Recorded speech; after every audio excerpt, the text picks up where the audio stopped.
La citation incroyable du document de la SEC. Ils ont également falsifié les qualifications de la directrice des opérations, Maya Birkenrode, entre parenthèses, la cousine de Tai Lopez, en affirmant qu'elle avait plus de 10 ans d'expérience dans la gestion d'entreprises multimillionnaires, alors qu'en réalité, elle avait travaillé comme institutrice remplaçante en maternelle, promotrice radio et assistante de Tai Lopez. Mais, voilà, sans commentaire.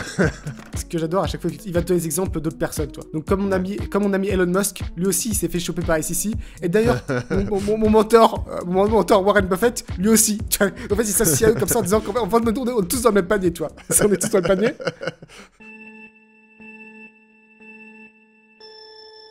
Dans cet épisode, j'ai des updates sur deux arnaqueurs dont j'avais parlé sur la chaîne YouTube, donc la chaîne YouTube Marketing Mania. Donc on va parler de Tai Lopez, quelques nouvelles de Tai Lopez, et de SBF, le fondateur de FTX, le célèbre échange de crypto qui avait implosé en novembre 2022.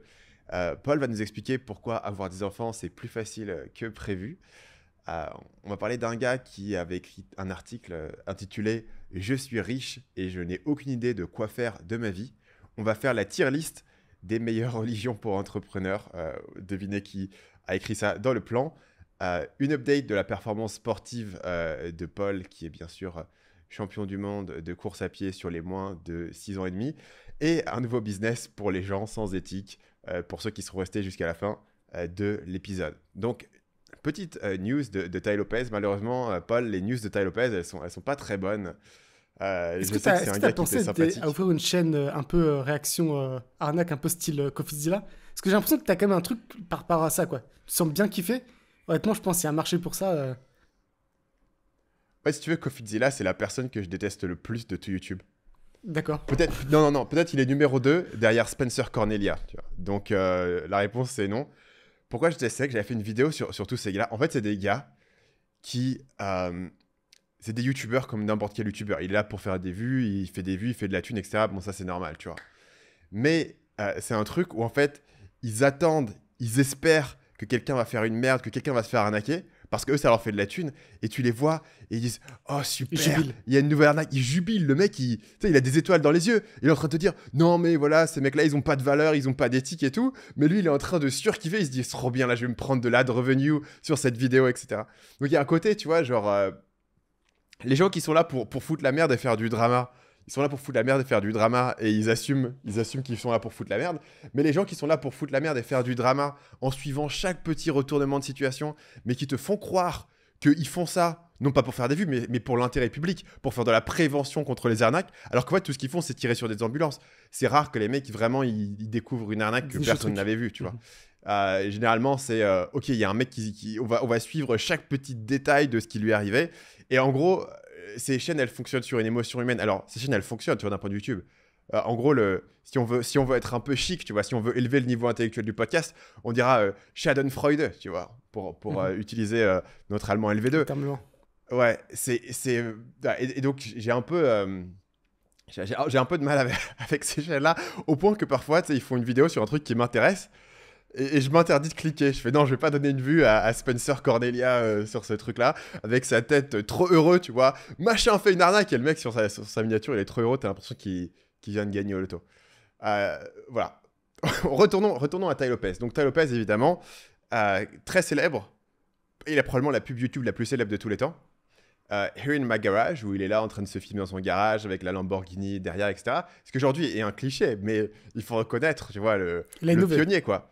Tu vois, c'est comme, tu vois, les sœurs Wachowski à l'époque où elles ont fait Matrix et qu'elles ont inventé le bullet time, tu vois, et que tout le monde a été au cinéma et a fait waouh, incroyable, tu vois, ils ont inventé le truc au ralenti, etc. C'est une vraie innovation technique. Évidemment, aujourd'hui, n'importe quel film Marvel fait ça avec des images de synthèse, tu vois. Mais il faut reconnaître le pionnier du bullet time, c'est Matrix. Et le pionnier de la pub Make Money, Lamborghini, machin, c'est Tai Lopez, quoi, qui avance. Mais Lamborghini avec contre-pied. Avec contre-pied, en fait, ce qui est important, c'est le knowledge, la connaissance, tu vois, les livres, tu vois. Donc, c'était comme très bien foutu, je suis sur mon garage avec ma nouvelle Lamborghini, mais vous savez ce qui est encore mieux que de conduire ma Lamborghini dans Hollywood, c'est la connaissance. Et là, il se retourne et derrière lui, pour une raison inconnue, dans sa maison gigantesque, sa bibliothèque, elle est dans le garage. Alors ça pose question sur la fréquence de la lecture ou sur, je sais pas ce qui se passe. Il lit dans sa Lamborghini, c'est son lieu de lecture. la réponse, tu vois, c'est quand même qu'il y a une réflexion derrière. Tu vois, il y a une mise en scène. Le mec il se dit, bon, on va déplacer le truc dans le garage pour pouvoir avoir la bibliothèque. Pour d'ailleurs te vendre les 67 étapes pour devenir riche. Euh, donc ça, c'était le claim to fame de Tai Lopez. J'avais fait une vidéo sur lui il y a quelques années parce que je trouvais qu'il y avait un truc vachement intéressant dans Tai Lopez. C'est qu'à l'époque, il y avait un gars, alors pour le coup, un gars qui était vraiment un fouteur de merde qui s'appelle Ethan Klein de H3H3, qui aujourd'hui a un podcast pur drama, mais à l'époque, il faisait des vidéos de réaction pour se foutre de la gueule des gens. Et il n'était pas en mode, voilà, il était pas en mode je dénonce ces arnaques, il faisait pas semblant, il était juste là pour se foutre de la gueule des gens, et il se foutait de la gueule de Tai Lopez dur quoi. Donc la vidéo, l'extrait qui était dans ma vidéo, c'était il appelait Tai Lopez un pénis puant, enfin vraiment il se foutait à fond de la gueule. Et un des arguments qui était à l'époque pour les gars qui se foutaient de la gueule de Tai Lopez, c'était en plus sa maison c'est juste un Airbnb qu'il a loué. Et donc ce que je trouvais le deuxième meilleur coup de la carrière de Tai Lopez après la Lamborghini, c'était une vidéo de collaboration où il invite ce youtubeur Ethan Klein à venir chez lui à faire une vidéo avec lui. Et Ethan fait une vidéo de genre 35 minutes. Et le truc c'est qu'en fait il est là, évidemment, tu vois, il a fait beaucoup de vues sur le dos de Tai Lopez, donc évidemment qu'il va faire la vidéo sur je vais visiter la maison de Tai Lopez. Le problème c'est que quand il va visiter la maison de Tai Lopez il a une énorme maison avec plein de bagnoles et tout. Ce qui est à mourir de rire dans la vidéo, et ça je pense que c'est une mise en scène, mais c'est vraiment bien pensé du côté de Tai Lopez, c'est qu'il y a plein de mecs qui sont là, genre des avocats, tu sais pas trop ce qu'ils font, des mecs en costard qui les suivent, qui les surveillent, ils savent pas trop ce qu'ils font derrière. T'as l'impression qu'à côté le mec c'est un peu le don de la mafia, tu sais pas trop, il y a un côté un peu mystérieux, mais pour le coup, il peut plus dire, en fait c'est juste un bolos qui a juste loué une Lamborghini et une maison, quoi. Enfin c'est clairement vraiment sa maison, c'est là où il habite, etc. Et donc, en fait, Tai Lopez devient un peu une espèce de légende vivante à travers ça, en étant capable de confronter le mec. Et ça. Donc, j'ai fait une vidéo là-dessus. Et la troisième partie de ma vidéo, donc la première partie, c'était la Lamborghini. La deuxième partie, c'était le retournement. Comment est-ce qu'il avait réussi à te faire croire que le truc de la Lamborghini, c'était un peu ironique. Et tu sais pas trop, en fait, à quel point est-ce que Tai Lopez, c'est une mise en scène, à quel point est-ce que c'est censé être vrai. Et le troisième partie, c'était, OK, Tai Lopez a un nouvel acte. C'est que maintenant, il va utiliser son audience pour lever de l'argent, pour racheter des business en faillite et les transformer en e-commerce. Et donc, il avait monté une holding qui s'appelle Rev Brands. Et à l'époque, je me suis dit, l'idée, elle est pas délirante. Potentiellement, il peut lever pas mal d'argent en faisant ça. Mais toi, je me sens qu'à l'époque, tu y croyais pas. Bah, à l'époque, j'ai déjà regardé les résultats financiers et ils étaient catastrophiques, toi. Ils avaient plein de dettes, ils perdaient de l'argent chaque trimestre. Donc déjà, les résultats financiers montraient que ça commençait très mal et même le cours de bourse a déjà commencé à chuter à ce moment-là, quoi. Ouais. Et donc, tu avais raison. Tu avais raison de ne pas y croire parce qu'il y a eu un article qui est sorti récemment, enfin, un PDF qui est sorti. Pour rappeler la logique de la chose, en fait, ils achetaient des business qui étaient partis en faillite. Il y avait Pier 21, il y avait le truc d'électronique Radio Shack. Et ils achetaient pour des grosses sommes, plusieurs dizaines de millions, avec l'idée, en gros, peut-être qu'il y a quelques magasins, on les ferme, et en gros, on passe en ligne. On crée des purs e-commerce. Mais en fait, ils n'ont jamais rien fait, en fait. Vraiment, je sais pas ce qu'ils ont foutu pendant 3-4 ans, mais je crois qu'il s'est littéralement rien passé. T'as les sites, il y a un mec qui avait regardé les sites de Radio Shack et autres, et en gros, le site sur la homepage, ça parlait de Halloween 2022 en 2024, tu vois. Enfin, ça avait vraiment aucun sens, et en fait, il n'y a aucun travail qui a été effectué. Ils ont juste racheté des noms de marques pour ensuite rien en faire, quoi. Donc, tu vois, pour acheter des noms de marques avec pas mal de... Pour le coup, Radio Shack, tu vois, même moi, je connais alors que j'ai jamais foutu les pieds aux US, mais je sais pas, Radio Shack, pour moi, c'est vraiment une marque ultra connue. Et donc, du coup, il y a un côté où les trucs avaient pas l'air cons. Le problème, c'est que pourquoi est-ce qu'ils travaillaient pas dessus et pourquoi est-ce qu'ils en foutaient rien? Parce que je pense qu'ils passaient l'ensemble de leur temps à faire de la levée de fonds. Et donc, la SEC vient d'amener une action personnellement contre Tai Lopez et Alex Mayer, qui était le cofondateur de Rev Brands. La SEC qui donc régule les marchés boursiers aux États-Unis.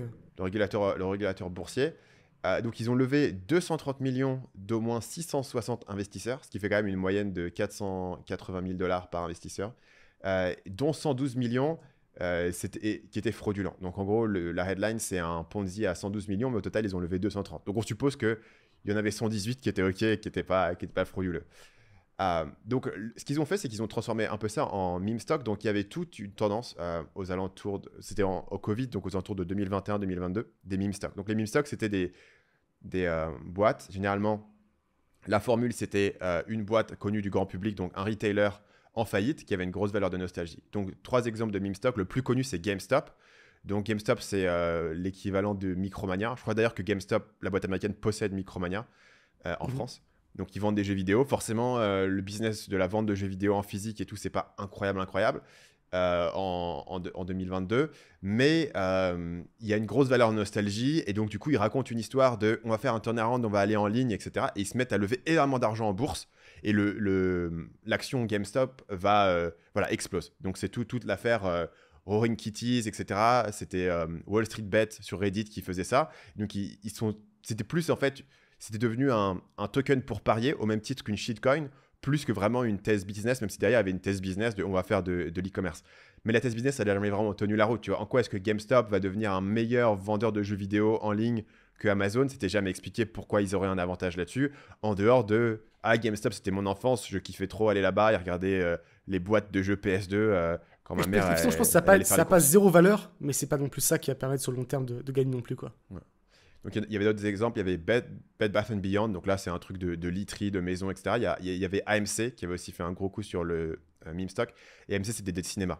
Donc c'était tous des retailers qui étaient en faillite directement. Et donc tu regardes d'ailleurs le document de la SEC où ils listent les marques de Rave Brands, et toutes les phrases commencent par « telle marque est une société incorporée au Delaware qui est en faillite ».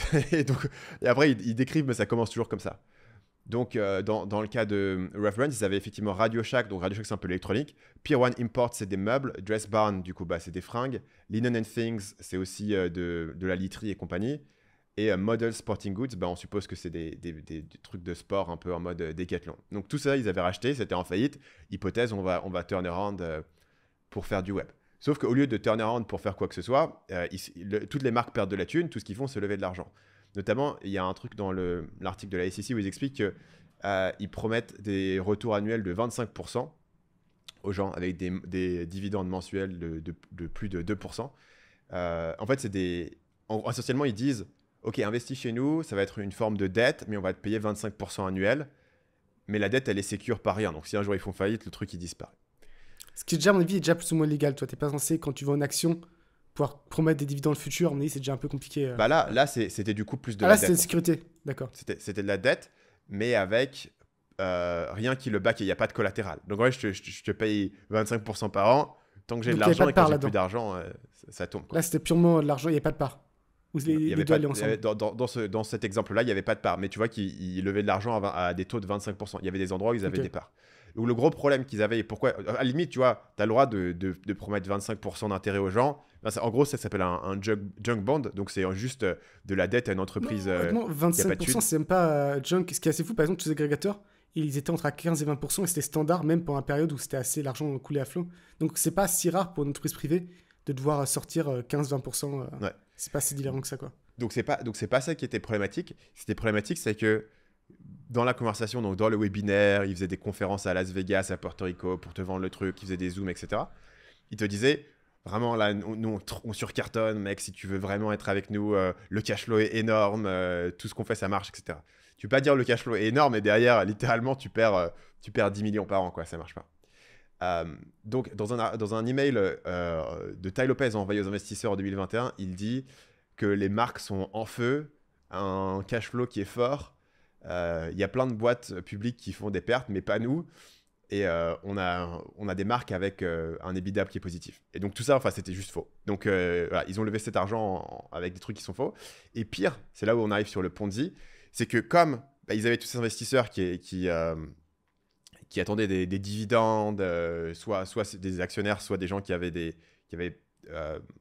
l'argent, prêté de l'argent, ils sont mis à payer les dividendes avec l'argent des investisseurs. Donc c'est là où ça devient un Ponzi, c'est quand tu lèves de l'argent pour rembourser les mecs qui t'ont déjà donné de l'argent, quoi. Donc ils disent qu'il y a 5,9 millions de dollars qui ont été payés avec l'argent d'investisseurs à d'autres investisseurs. Et qu'en parallèle, encore pire, environ 16 millions de dollars ont été directement détournés vers leur compte perso ou vers leur propre boîte, sans vraiment trop d'explications. Sous forme de dividendes ou vraiment juste transférés vers eux apparemment, Tai Lopez a viré genre 12 millions vers sa boîte privée, quoi, sa boîte perso. Ok. Donc je suppose peut-être sous forme de facturation. Il a inventé quoi, ce service, ça, pour ses services, voilà. Il a touché ça. Le service, voilà. Tu sais pas trop ce que c'est, quoi. Donc, Bah, le CSI, c'est lui qui a levé l'argent, enfin qui a pas levé l'argent. Donc en fait, s'il n'était pas impliqué directement, il aurait pu vendre à n'importe quelle boîte ce service. Je vais vous ramener 300 millions d'euros en investisseurs et vous me payez une commission de 5%. Ça aurait été légal. Mais je pense que le fait que ce soit sa boîte, c'est une autre question, quoi. la manière dont c'est framé, c'est pour leurs dépenses personnelles, sur leur compte perso, Ok. etc. par la SEC. Mais contrairement à d'autres documents, souvent dans la SEC, ce qui est assez drôle, c'est que tu sais, c'est des documents imbitables, super longs, de 32 pages et tout. Mais souvent, ils ont des détails assez juteux. Donc là, il y a pas mal de citations assez juteuses.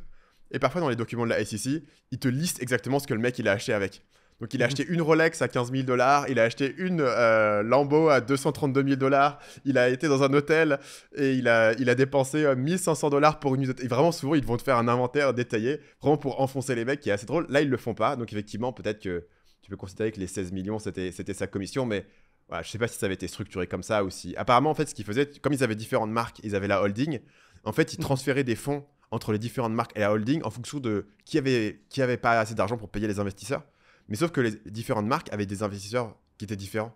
Mhm. Tu vois, la holding possédait pas c'est 100%. Donc en fait, t'es pas censé balancer l'argent d'un truc à l'autre selon qui t'as besoin de payer. Et puis le cas c'est des Ponzi. Je pense qu'il y a certains investisseurs qui assez tôt ont commencé à se plaindre. Hop, on rembourse cela pour Ouais. pour qu'ils se taisent. Et du coup, il faut récupérer. Enfin, c'est comme ça que ça commence. Et Ouais. ouais, c'est sûr que c'est passé comme ça. Donc il y a une citation. Là, pour le coup, la citation incroyable du document de la SEC. Et donc celle-là, c'est la citation. Ils ont également falsifié les qualifications de la directrice des opérations, Maya Birkenrode, entre parenthèses, la cousine de Tai Lopez, en affirmant qu'elle avait plus de 10 ans d'expérience dans la gestion d'entreprises multimillionnaires, alors qu'en réalité, elle avait travaillé comme institutrice remplaçante en maternelle, promotrice radio et assistante de Tai Lopez. Voilà, sans commentaire. Enfin, je pense, honnêtement, ça fait longtemps qu'il a des boîtes à plusieurs millions. Tai Lopez, c'était son assistante. Tu peux trouver. Oui, il va se sortir avec ça, peut-être. Je sais pas. Ouais, je sais pas si ça compte comme la gestion pour devenir CEO. Donc j'ai checké sur les pénalités. Donc là, ce qui est intéressant, c'est que c'est la SEC, ce qui veut dire que la SEC, c'est pas des pénalités criminelles, ils peuvent pas aller en prison là-dessus. Après, oui, ce qui va se passer, c'est que la SEC va essayer de les interdire de pouvoir faire ce genre de fraude. Donc en gros, ils pourront pas être gérants d'une boîte, ils pourront pas lever de l'argent directement, etc. Ils vont leur faire recracher tout l'argent qu'ils ont chopé, donc les 16 millions, probablement plus les 5,9 millions qui ont été payés aux investisseurs sur le Ponzi, plus intérêts, plus amendes, etc. Donc en gros, là, la SEC va chercher pas mal de thunes. Généralement, sur ces actions-là, la SEC, ils vont faire un accord sans que ça passe en procès. Donc les avocats négocient, la SEC négocie, et la SEC négocie combien d'argent est-ce qu'eux, ils doivent verser. Et souvent, dans ces cas-là, ils payent pas mal d'argent, mais ils admettent pas le tort. Mhm. Par contre, voilà, il peut y avoir une deuxième action séparée qui est faite par le département de la justice, qui est une action criminelle, et là, ça peut aller jusqu'à 25 ans de prison. Similaire à SBF d'ailleurs, dont on parlera tout à l'heure. Donc le takeaway de cette affaire. Je sais pas s'il y a vraiment un takeaway à prendre en fait, c'est juste tellement un bordel évident que je sais pas si t'as appris quelque chose. Je pense que vraiment le grand takeaway, et ça je pense que Tai Lopez l'avait pas trop compris, c'est que si tu prends l'argent des gens, en fait tu peux te planter, tu peux te chier dessus complètement quoi. Tu peux lever 10 millions, rien foutre, te chier dessus complètement. Le seul truc que tu peux faire, c'est que tu peux pas mentir en fait. Tu peux pas dire les boîtes se passent bien si ça se passe mal. C'est ça. Et à la limite, tu vois, si tu t'es chié complètement, probablement ce qui va se passer, c'est que les investisseurs seront pas contents et tout, mais en fait, tu peux pas mentir. Et donc, je pense que Tai Lopez, le problème, c'est que, tu vois, il a l'habitude d'enjoliver la réalité quand il vend ses trucs, ses machins, ses pubs, et du coup, il se rend pas compte que... Et en fait, quand t'as une boîte publique, tu veux pas être sur les podcasts non-stop, parce qu'en fait, si tu parles non-stop, tu vas finir par dire des conneries que t'es pas censé dire, et en fait, tu vas te faire choper à un moment donné, quoi. Ouais. Voilà, donc c'est une bonne idée de pas trop lever d'argent, sauf si tu es vraiment confiant de ton coup. Voilà, tu peux pas mentir sur. Je pense que c'est vraiment la leçon aussi, mais s'il n'y a pas un takeaway qui est incroyable, est-ce que tu as d'autres takeaways, toi? Déjà, un peu la danger en anglais, appelle entitlement, donc le fait de dire que je méritais. Et en fait, j'ai écouté l'explication de Tai Lopez sur ces histoires, de ce qu'il a donné. Bon, déjà, ce que j'adore à chaque fois qu'il faut sur le même truc, c'est que il va te donner des exemples d'autres personnes, toi. Donc, comme mon ami Elon Musk, lui aussi, il s'est fait choper par SEC. Et d'ailleurs, mon mentor Warren Buffett, lui aussi. Tu vois, en fait, il s'associe à eux comme ça en disant qu'on est tous dans le même panier, tu vois. On est tous dans le panier. Ça fait toujours marrer. Et après, il applique aussi ce que j'appelle la défense Oussama Hamar. Parce que Oussama Hamar, il est en procès par part de famille. Et plein de fois, en fait, on lui pose plus ou moins de façon directe. Dis-moi, qu'est-ce qui s'est passé, tu vois. Et en fait, il a jamais une explication.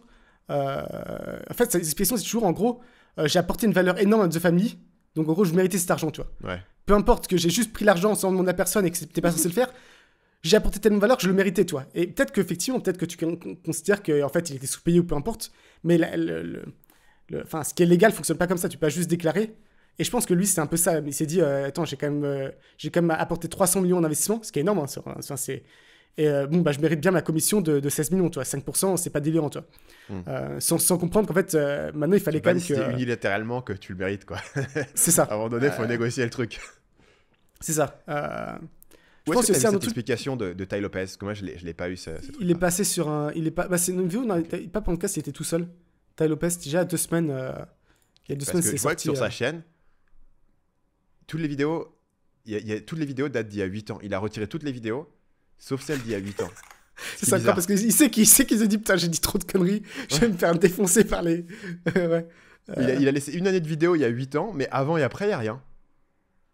Non, Tai Lopez, nous on s'en rend pas compte parce qu'on ne suit plus trop, mais en fait, pendant toutes ces années, il a continué à faire des lives tous les jours, enfin des lives de 3-4 heures, il parle non-stop. Ce qui, encore une fois, est assez incompatible avec le fait d'avoir une boîte en bourse, parce que c'est censé être très prudent ce que tu dis, les infos que tu donnes, tu vois. Et lui, effectivement, il a dû exagérer sur comment ça se passait, et c'est là où il a un problème, c'est effectivement, s'il déclare que l'EBITDA est positif alors qu'il n'est pas positif, t'as pas le droit de faire ça, quoi. Un truc aussi, je pense, c'est qu'il faut toujours appliquer un discount aux gens qui savent trop bien parler. Du coup, forcément, ce discount, il m'arrange pour moi. Mais même de façon générale, ouais. C'est ça, il y a bonus. Mais même en entretien, je pense que c'est assez vrai qu'en fait, à compétence égale perçue, autant prendre la personne qui se vend le moins bien, toi. Et je pense qu'il y a toujours aussi un truc intéressant à poser une question où tu sais, le mec, tu sais, la personne, elle n'aura pas la réponse.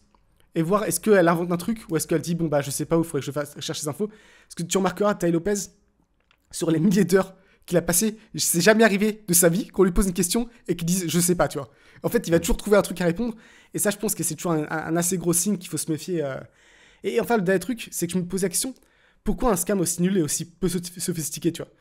Parce que vraiment, ils ont même pas essayé, toi, vraiment. Il s'est rien passé sur ces boîtes, ils ont acheté les boîtes, elles ont continué à perdre de l'argent, il s'est rien passé. Et en plus, Tai Lopez est déjà riche, tu vois, il a déjà plein de moyens de faire d'argent. En gros, pourquoi faire ça, tu vois? Et je pense fondamentalement, c'est une question d'ego, tu vois. Il parle souvent du fait de passer au niveau au-dessus du business. Et pour lui, dans sa tête, le niveau au-dessus du business, plutôt que rester un simple infopreneur qui pourrait faire des dizaines de millions par an, c'était on va dans les boîtes en bourse, quoi. On va en bourse comme Warren Buffett, comme Elon Musk, comme les gros, quoi. On rentre un peu dans la cour des grands. Et c'est, je pense, ça qui l'a amené. Et finalement, encore une fois, d'une certaine façon, de ce compris, il a des partenaires. Et j'imagine que c'est des partenaires qui sont venus vers lui en disant tu nous amènes des investisseurs et ensuite nous on gère l'opération, tu vois. Ouais. Et toi, ça ne t'aurait pas que de cette façon, il se soit fait un peu lésé dans le sens où lui, il a rempli sa part du contrat. Parce que mine de rien, il a quand même ramené, t'as dit combien, 600 personnes. Et il n'est pas allé chercher des petits investisseurs à la con qui ont 3 000 euros. Hein. Le ticket moyen, c'était quoi, 500 000 $, ouais. Ce qui est énorme quand même. Donc il a cherché des gros investisseurs accrédités aux États-Unis, tu vois, qui sont censés être un peu. Il a levé 230 millions quand même là. C'est assez incroyable, tu vois. Donc il a rempli un peu sa part du contrat. Mais derrière, l'opérationnel n'a pas suivi. Je pense que l'opérationnel, en tous les cas, on exonère Tai Lopez. Voilà, c'était là où je voulais aller sur cet épisode. On va faire l'encyclopédie. En fait, on va juste faire un podcast où on exonère les arnaqueurs. C'est cette victime, tout ça. Il s'est fait baiser par les mecs autour de lui. Enfin, c'est l'histoire classique, quoi. Non, par contre, là, il aurait pu se sortir, effectivement, c'est en fait sortir clean en disant, en fait, les gars, opérationnellement, ils n'ont pas géré. J'ai décidé de ne pas me payer sur cette histoire. Je suis désolé. Et un peu comme certains l'ont fait d'ailleurs pour certains NFT où tu as des mecs qui croient vraiment au truc. Ça a capoté et ils ont fait en sorte de bien montrer qu'ils n'avaient pas gagné d'argent là-dessus. Ouais. Parce qu'au moins, du coup, tout le monde a perdu de l'argent, mais au moins, leur réputation reste un peu moins dégueulasse. Mais encore une fois, je suis sûr que pour lui, il a rempli sa part du contrat et donc il mérite d'être payé. Et c'est pour ça qu'il a pris l'argent en tant que tel. Ouais. Passons à une deuxième update sur un cyberarnaqueur. Donc là, on est sur SBF qui a fait une nouvelle interview depuis la prison. Et c'est intéressant parce que l'histoire a évolué par rapport à ce que c'était avant. Et maintenant, il a vraiment. Elle date de quand ça sont pas vus? Juste il y a une semaine, un truc comme ça. Ok, j'ai pas vu encore. C'est avec la c'est quoi son Tiffany Fong? Le site c'est motherjones.com. Je t'ai mis le lien dans le document. Si tu tapes Mother Jones et SBF, tu trouveras. Et donc, il est en prison, il raconte une nouvelle histoire. Donc, je referai tout à l'heure un résumé rapide de la timeline. J'avais aussi fait une vidéo sur ce sujet, mais cette nouvelle position, c'est mes avocats m'ont poignardé, en fait. Donc, il parle précisément d'un gros cabinet américain qui s'appelle Sullivan & Cromwell. Donc pense vraiment comme dans les films, quoi, les gros avocats qui sont en costard et qui facturent $2000 de l'heure. C'est une boîte qui date de l'époque des énormes barons, les mecs qui ont construit tous les chemins de fer aux US. Ils représentaient JP Morgan, le fondateur de la banque et l'Uber capitaliste de l'époque. Ils avaient bossé avec Sam, le Banana Man, dans l'affaire du coup d'État à Panama pour récupérer les champs de bananes. Et plus récemment, ils représentent Trump sur son histoire où il avait payé une actrice porno pour qu'elle raconte pas qu'ils avaient couché ensemble. Est-ce que tu sais Donc, le nombre d'avocats qu'il y a aux États-Unis? je sais que c'est le pays avec le plus d'avocats par tête, mais je sais pas combien il y en a. C'est 1,3 million et c'est en Ouais. fait 20 fois la France, alors qu'il y a 5 fois la population. Donc en fait, il y a 4 fois la densité d'avocats, en sachant qu'effectivement, Ouais. ils sont. Et en fait, effectivement, on peut traiter un peu des avocats français et américains. Américains, il y a une notion beaucoup plus commerciale. Faut qu'on fasse un maximum d'argent. Même s'ils vont faire l'action la moins éthique au monde, donc plusieurs fois on s'est pris des trucs de patents un peu chelous, Ok. ils s'en fichent en fait. Il y a beaucoup... Alors qu'en France, il y a quand même un peu de notion de déontologie qu'aux États-Unis, ils sont pas vraiment à ce niveau-là. Il y a un bouquin qui est sorti il y a quelques semaines de Dan Wang que j'ai pas encore eu le temps de lire, mais que j'ai téléchargé le début, qui a une thèse intéressante. C'est un gars qui a beaucoup écrit sur la Chine. T'as peut-être déjà vu ses lettres annuelles où il écrit sur la Chine. Et c'est un gars qui a été entre les US et la Chine, etc. Et sa thèse, c'est que la Chine, c'est un pays d'ingénieurs et que les États-Unis, c'est un pays d'avocats. Et que les avocats, du coup, aux États-Unis, bloquent un peu tout. Que ça leur donne à la fois un bon côté, c'est-à-dire il y a pas mal de droits, il y a la liberté d'expression, etc. Mais d'un autre côté, il y a plein de trucs qui sont totalement bloqués. Et quand tu vois des projets d'infrastructure, genre en Californie, où les mecs, ils ont dépensé 50 milliards et ils ont construit 2 km de chemin de fer qui va de nulle part à nulle part, c'est parce qu'en fait, il y a tellement de règles et de paperasse et de conditions, etc., qu'en fait, ils s'en sortent pas, quoi, ils n'arrivent jamais à terminer. Donc ça, c'est les avocats américains. Donc voilà, Sullivan et Cromwell, du coup, c'est un cabinet ultra prestigieux qui étaient les avocats de FTX. Donc si on reprend un peu la timeline jusqu'à là où on s'était arrêté, FTX est le plus gros échange crypto au monde, basé aux Bahamas, et très très efficace, géré par un petit génie, un geek qui a trouvé des arbitrages incroyables dans la crypto. Il a les meilleurs des meilleurs, c'est les plus intelligents, et en plus il est altruiste. Donc il y a un rapport sur Alameda qui sort sur un blog un peu random de crypto. Donc Alameda, c'est un hedge fund de crypto qui est associé à FTX. Et donc le rapport sort en disant, en fait, beaucoup des actifs de Alameda, c'est un token qui s'appelle le FTT, qui est émis par FTX. Et que donc, en fait, une grande partie des actifs de Alameda, c'est juste le token inventé par leur entreprise sœur, qui potentiellement ne vaut rien, ou potentiellement est soutenu artificiellement, etc. Donc potentiellement, Alameda serait en faillite, aurait besoin de liquider son FTT. Et ça pourrait poser des problèmes à FTX. Mais à l'époque, rien trop ne se passe. Dans l'article, SBF dit je pensais que ça allait juste être un mauvais coup de presse et puis que ça allait passer, quoi, comme beaucoup de trucs qui peuvent sortir.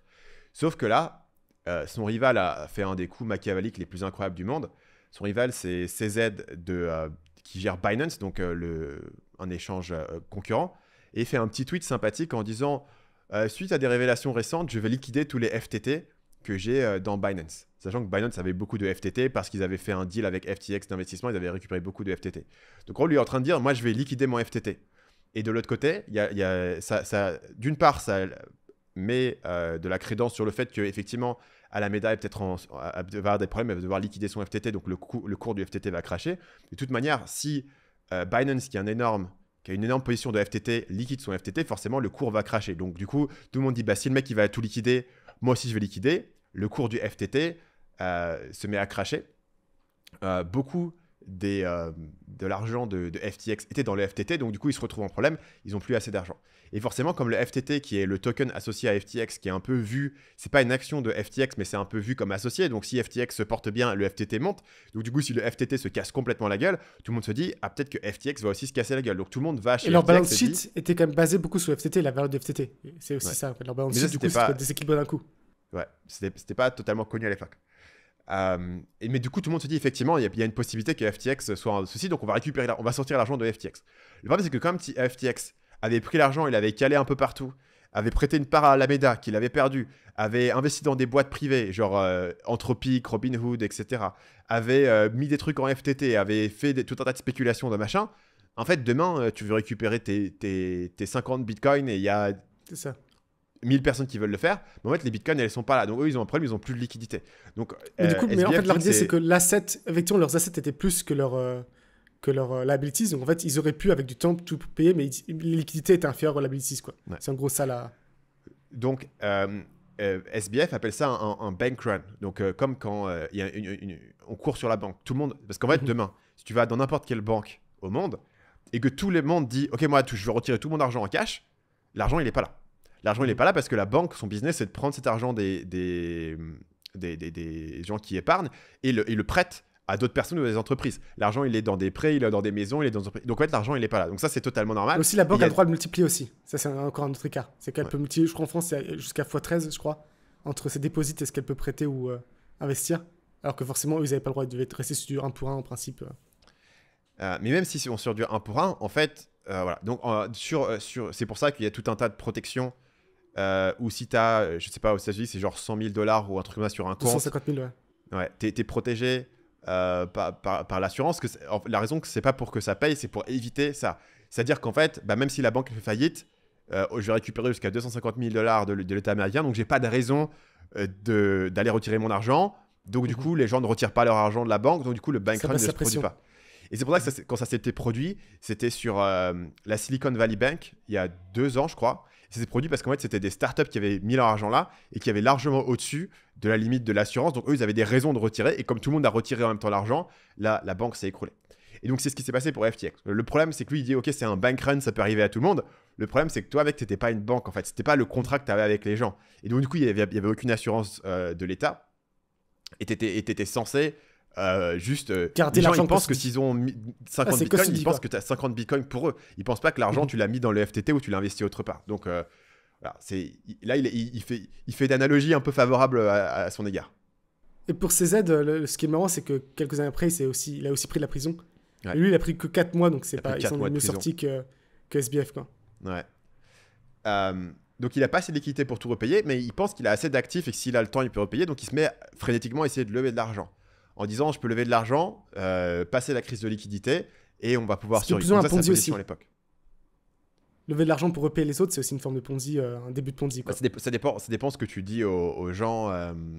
Si tu dis ok, oui, moi j'ai mon échange, j'ai un manque de liquidité, vous allez injecter de l'argent dans la boîte, probablement avec des conditions assez défavorables pour lui, parce qu'il est un peu dans la dèche, il est un peu dans l'urgence. Donc il va le Ponzi, c'est l'étape d'après. Si là, tu peux rembourser cela, tu reprends de l'argent encore à des termes plus défavorables. Ouais, mais si là, il dit, OK, j'ai besoin d'injecter de la liquidité dans la boîte pour avoir, tu vois. Parce que là, il ne devait pas rembourser ses investisseurs.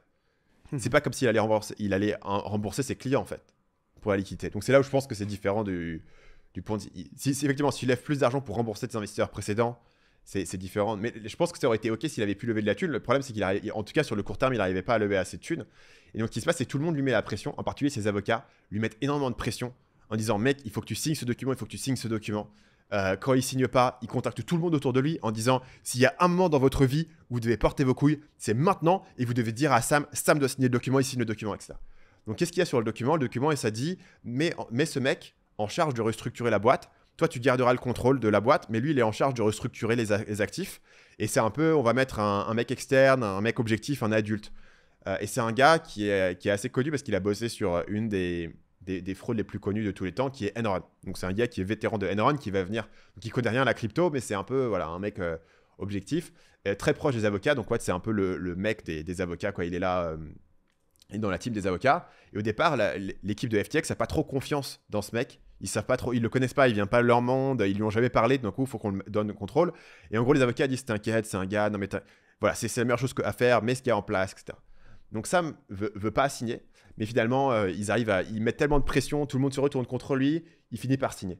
Immédiatement il regrette et il dit ok, juste après avoir signé, j'ai eu un appel, peut-être potentiellement j'allais pouvoir lever de l'argent donc je voulais plus signer, mais c'est trop tard. Il avait signé, on lui prend les documents, les mecs ils partent sur un jet privé, c'est fini, c'est trop tard.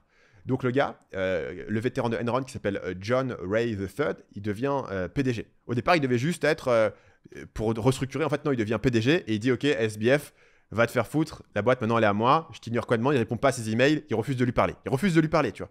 Il est censé être là pour trouver les actifs, il refuse de parler à SBF ou personne de son équipe, y compris les gens tu vois, qui savent où la crypto se trouve. Et littéralement, je crois, dans le jour qui suit, peut-être le lendemain, il poste un ensemble de tweets où il défonce SBF directement, quoi. Il le défonce immédiatement, il dit immédiatement c'est la merde, etc. Alors en fait, le mec, il vient d'arriver, donc il peut pas savoir, en fait. Tu vois. Il fait des affirmations, donc directement, il dit c'est la merde totale, c'est une bonne vieille fraude, évidemment que les mecs, ils ont arnaqué tout le monde. Et en fait, ils ont fait des investissements qui ne valent rien, ce qui est objectivement faux, parce qu'ils ont investi dans Anthropic, donc la boîte qui produit, en gros, c'est la deuxième plus grosse... le deuxième plus gros labo indépendant derrière OpenAI, quoi. Ils font Claude. Robinhood, qui a très bien performé, donc l'application de trading / gambling. Et en plus, tous leurs assets crypto, finalement, valaient beaucoup. Mais évidemment, John Ray, il connaît rien à tout ça, mais il affirme directement que c'est de la merde et que SBF est un fraudeur. Immédiatement, il met la boîte en banqueroute, donc Chapter 11 aux États-Unis. Et après, ce qu'il fait, c'est que du coup, il met la boîte en banqueroute et du coup, il file le contrat de s'occuper de la banqueroute aux fameux avocats qui s'appelaient Sullivan et Cromwell. Donc il file le contrat aux mecs qui ont fait pression pour que lui soit en place. Les choses montent encore plus en sauce, puisque SBF est arrêté aux Bahamas par la police des Bahamas, et puis après il va être extradité aux US. Ses ex-avocats, qui maintenant s'occupent de la banque... entretiens, est-ce qu'il a déjà dit s'il avait pensé à s'enfuir? Parce que moi, pour moi, à sa place, je me serais barré en Russie, un truc comme ça, tu vois. Il y a un moment... peut-être qu'il sous-estimait ou il pensait qu'il pouvait encore s'en sortir. Je pense qu'il pensait qu'il pouvait s'en sortir. Ouais, c'est ça. Je pense qu'il croyait pas. Est-ce qu'à aucun moment il a dit je regrette de ne pas me tromper? Parce qu'en gros, 25 ans de prison quand t'as quoi, il a 25 ans, c'était vraiment dur, quoi. Ça te nique bien ta vie. À quel point il s'est dit j'aurais dû me barrer en Russie ou peu importe, juste à un pays où je me ferais pas fait extrader. Il a son jeu ou pas? Après, je pense que c'est compliqué pour lui de le dire. Je sais pas s'il va le dire. Il est encore en train de se dire on va faire appel de la décision. T'as raison, on serait busté. Après, il a dit pas mal de merde publiquement, mais je sais pas s'il dit oh merde, j'aurais dû aller avec. Je crois pas du tout à la justice américaine. Voilà. Il y a un passage dans l'article qui est assez violent, parce qu'en gros, il avait au départ, il avait du coup engagé, parce que du coup, ses avocats l'ont trahi. Donc là, les avocats, maintenant ses avocats collaborent avec les autorités. Donc les avocats utilisent tous les documents qu'ils ont de sa boîte, tous les contrats, tout la pyramide d'organisation, toutes les conversations par email qu'ils ont eues, ils les donnent directement au gouvernement en disant hey, vas-y, on a trouvé des trucs qui incriminent la SBF. Parce que maintenant, en fait, ils sont plus dans le camp de SBF, ils sont dans le camp de on va choper la thune de la banqueroute. Donc lui, à un moment donné, il recrute une autre firme d'avocats qui s'appelle Paul Weiss, je crois. Mais contre les conseils de ses avocats, il continue à parler à la presse. Et il y a un article qui sort où la citation de SBF, c'est fuck les régulateurs. Le lendemain, ces avocats disent en fait on représente plus ce mec, on peut pas l'aider, quoi, c'est une cause perdue. Donc il a dit pas mal de merde publiquement, mais je pense pas qu'il croyait qu'il allait prendre 25 en fait. Je pense que il disait non mais ça va s'arranger, l'argent est là, c'est juste un malentendu, quoi. Et après, il a quand même été, je crois, il était pas mal sous drogue ou autre. Parce qu'en fait, effectivement, ses actions dans la semaine qui ont suivi, tu sais, ses tweets, what the fuck, un truc totalement, il était à côté de la plaque, quoi. Donc effectivement c'est fou qu'en fait après le monde s'est tombé sur la gueule, hein. Donc une mauvaise semaine ça lui a c'est compliqué à gérer, mais en fait s'il avait mieux réagi à ce moment-là, tout aurait pu être très différent, quoi. Mais je suis d'accord, moi non plus j'aurais pas, enfin c'est compliqué de bien réagir, mais ouais il a pas été bien entouré à ce moment-là, quoi. Ouais, donc ses ex-avocats collaborent directement avec les autorités et ils se font rémunérer pour ça par les créditeurs de FTX. Donc évidemment les créditeurs de FTX, tous les gens qui avaient de l'argent sur FTX quand ça s'est pété la gueule, doivent récupérer, quand les actifs sont liquidés, eux ils doivent récupérer l'argent. Mais entre-temps, les gens qui gèrent la banqueroute vont se payer sur ces actifs qui restent, en fait, avant de les verser aux créditeurs. Donc eux, en fait, ils se font payer pour derrière collaborer avec l'autorité pour mettre SBF en tôle. Ils étaient donc avocats avant la fraude, et aussi après la fraude, c'est eux qui sont responsables de faire une enquête, de voir si tout s'est bien passé, etc. Et donc, ils se gaffent pas mal. Jusqu'ici, à date, les avocats ont facturé 250 millions à la banqueroute FTX. Donc, c'est $2,375 par heure pour les partners, $1,575 par heure pour les associates et $650 pour les paralegals. Donc, on rappelle qu'un paralegal, c'est Meghan Markle dans Suits. C'est quelqu'un qui n'a pas son diplôme d'avocat et qui est là pour faire des photocopies. Okay, donc, ils sont à $650 par heure, ce qui veut dire que s'ils facturent que 40 heures par semaine, tu es à $104 000 par mois pour un paralegal. Selon Gemini... Évidemment, ces taux-là, ils sont assez anormaux. Même pour les États-Unis, c'est quand même largement au-dessus de ce qui se fait couramment, quoi. Bah, selon Gemini, le top 10% des paralegals aux US font 8 000 € par mois, 8 000 $ par mois. Et eux, ils facturent 104 000. Donc, ils sont sur 93% de marge sur le mec qui prend des notes, qui fait des recherches et qui fait des photocopies. Sachant qu'un partenaire qui bosse sur l'affaire, il est à 380 000 $ par mois. Et donc, il y a une plainte d'une des personnes qui du coup, créditeur en disant voilà, non seulement il facture de ouf, mais en plus, il y en a un qui a dépensé plus de 1 000 $ en taxi sur une semaine et qui, évidemment, le facture à la banqueroute. De son côté, John Ray, le troisième, fait 1 575 $ de l'heure. Il va en plus prendre 3 millions d'honoraires pour avoir géré la banqueroute et un petit bonus de 30 millions $ pour adoucir l'affaire. Le bonus, c'est basé sur quoi? Le bonus est basé sur... à mon avis, le bonus, c'est la commission de tout à l'heure. Hein. Le bonus, c'est tu viens de nous faire... Donc, le total, ça va être 1 milliard pour la banqueroute. À mon avis, le bonus, c'est apporteur d'affaires. Hein, parce qu'il a apporté 1 milliard de facturation si aux le avocats. Bonus, c'était parce qu'en fait, au final, ils ont pu rendre plus d'argent aux créditeurs que ce qu'ils devaient. Et donc, en fait, après avoir dit que la boîte valait plus rien, que SBF avait tout merdé, grâce au fait qu'en fait, les investissements étaient pas dégueulasses, il a pu avoir ce bonus, quoi. Pendant qu'SBF en prison. Honnêtement, ça doit être assez fou quand t'es FBF, mentalement, psychologiquement, te dire que ce genre de mec, en fait, a gagné toute cette thune en t'enculant quand même bien profond. Avec la boîte que tu as créée, c'est quand même assez particulier, quoi. Donc voilà, on résume.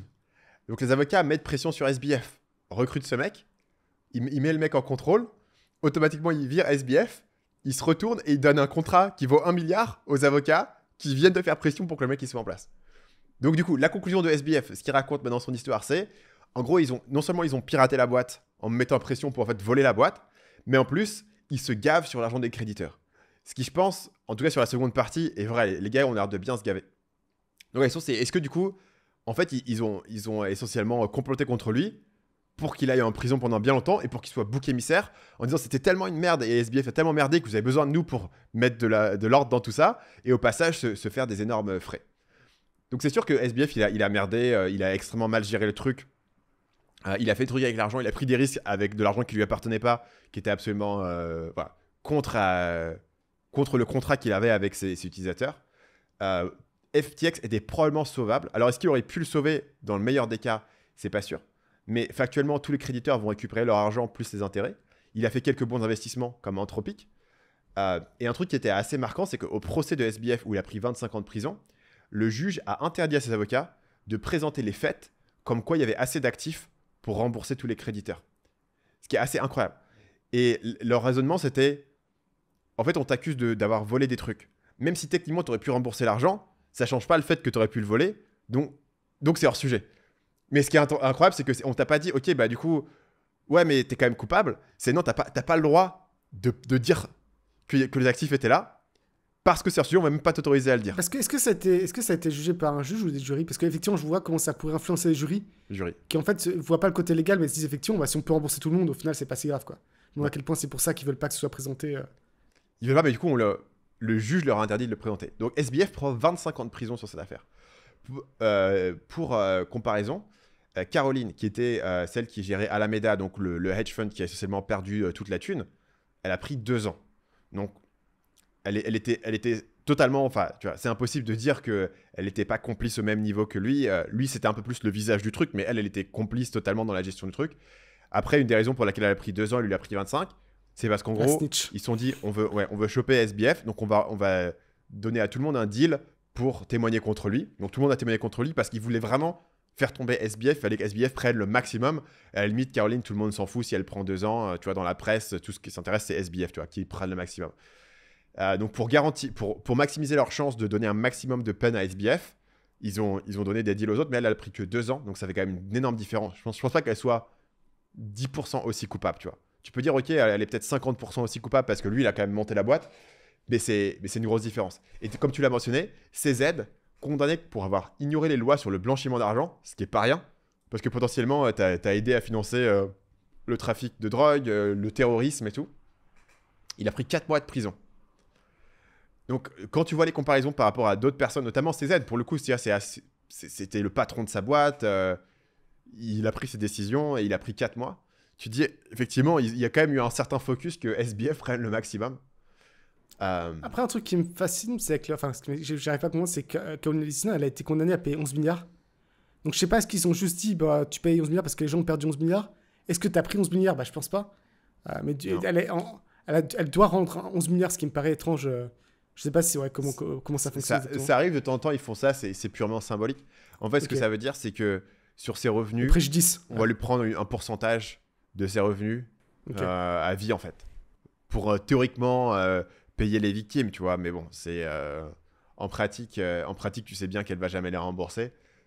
Donc, mais c'est comme, tu sais, quand aux États-Unis, quand les mecs ils prennent 3 peines à vie ou ils prennent 180 ans de prison, il y a un côté un peu symbolique où en fait, euh, on, on veut avoir le plus gros titre possible.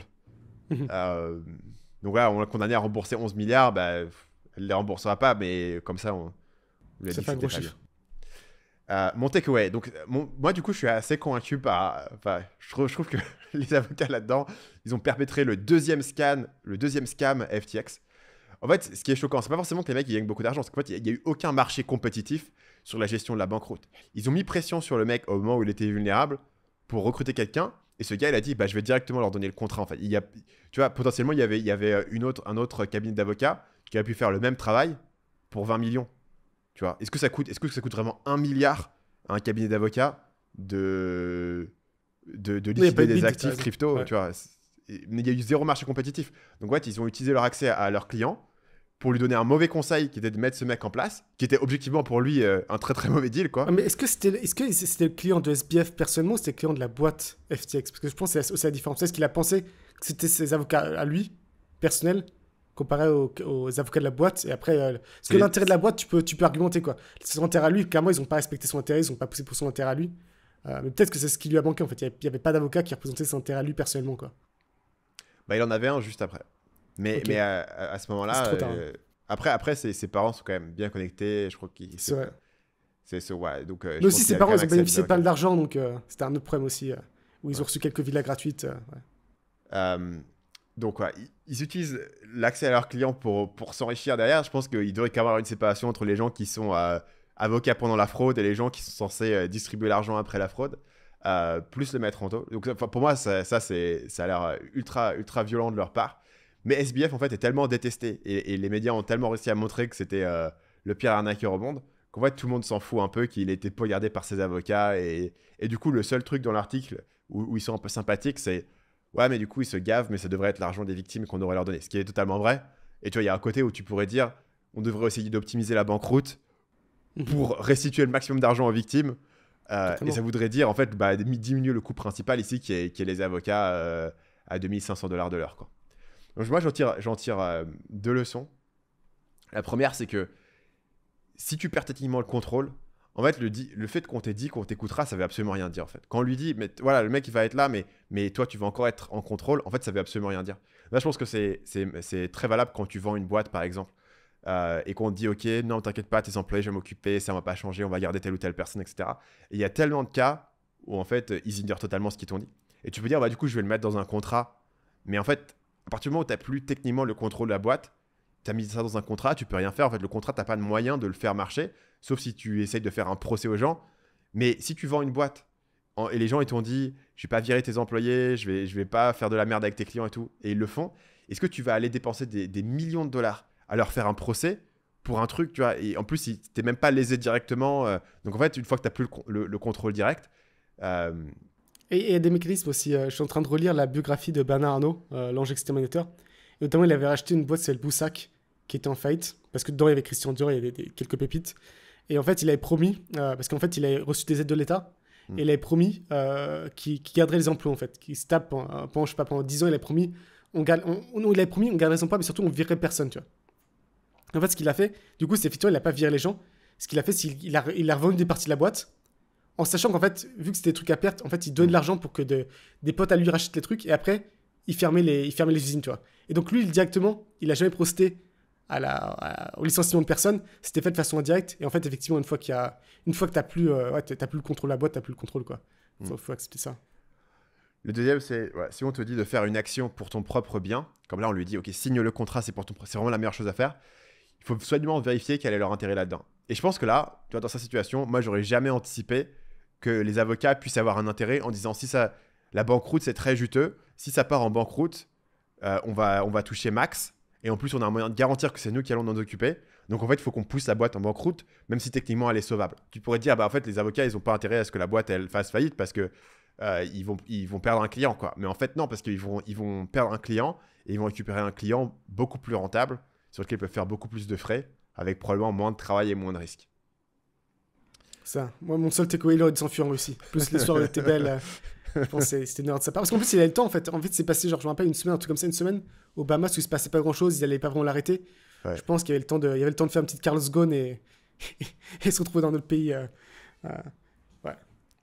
Un autre élément là-dessus, il me semble que les Bahamas, techniquement, n'ont pas d'extradition vers les États-Unis, mais que juste eux, ils ont décidé de le faire, en fait. Je crois que c'est ça, ouais. Ils ont dit, ouais, ils sont la pas pression obligés de le est trop faire, grande mais pour ils toi. ont décidé de le faire en mode faveur, quoi. Pour être sympa.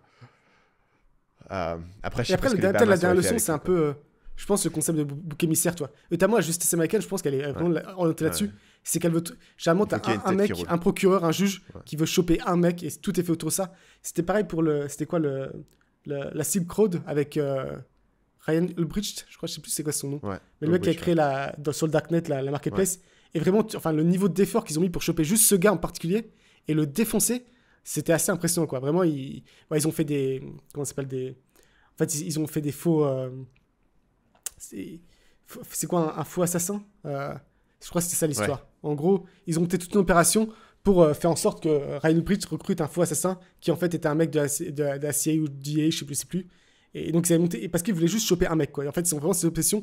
On va choper ce mec-là et si, limite, à côté, il faut absoudre des meurtriers, on s'en fout, tu vois. Ouais. L'important, c'est ce mec-là, ouais. Parlons d'un sujet plus joyeux. Avoir des enfants, c'est plus facile que prévu. C'est ça. Donc, voilà, il y a une semaine, j'ai accueilli mon troisième enfant. Félicitations. Et je l'ai fait pour moi, mais je l'ai fait aussi pour nous. Parce que je me suis dit, il y a un moment, on parle tout le temps des pro-natalité et autres. On était chacun à 2 enfants. C'est en dessous du seuil de remplacement, tu vois. Ouais, On n'est pas très crédible, tu vois. Là, Non, on est mais passé à officiellement 2.5. On est au-dessus. On est crédible. Donc, parce que je voyais qu'il se passait pas grand-chose de ton côté. Je me suis dit, il faut reprendre les devants. Et voilà, c'est fait, du coup.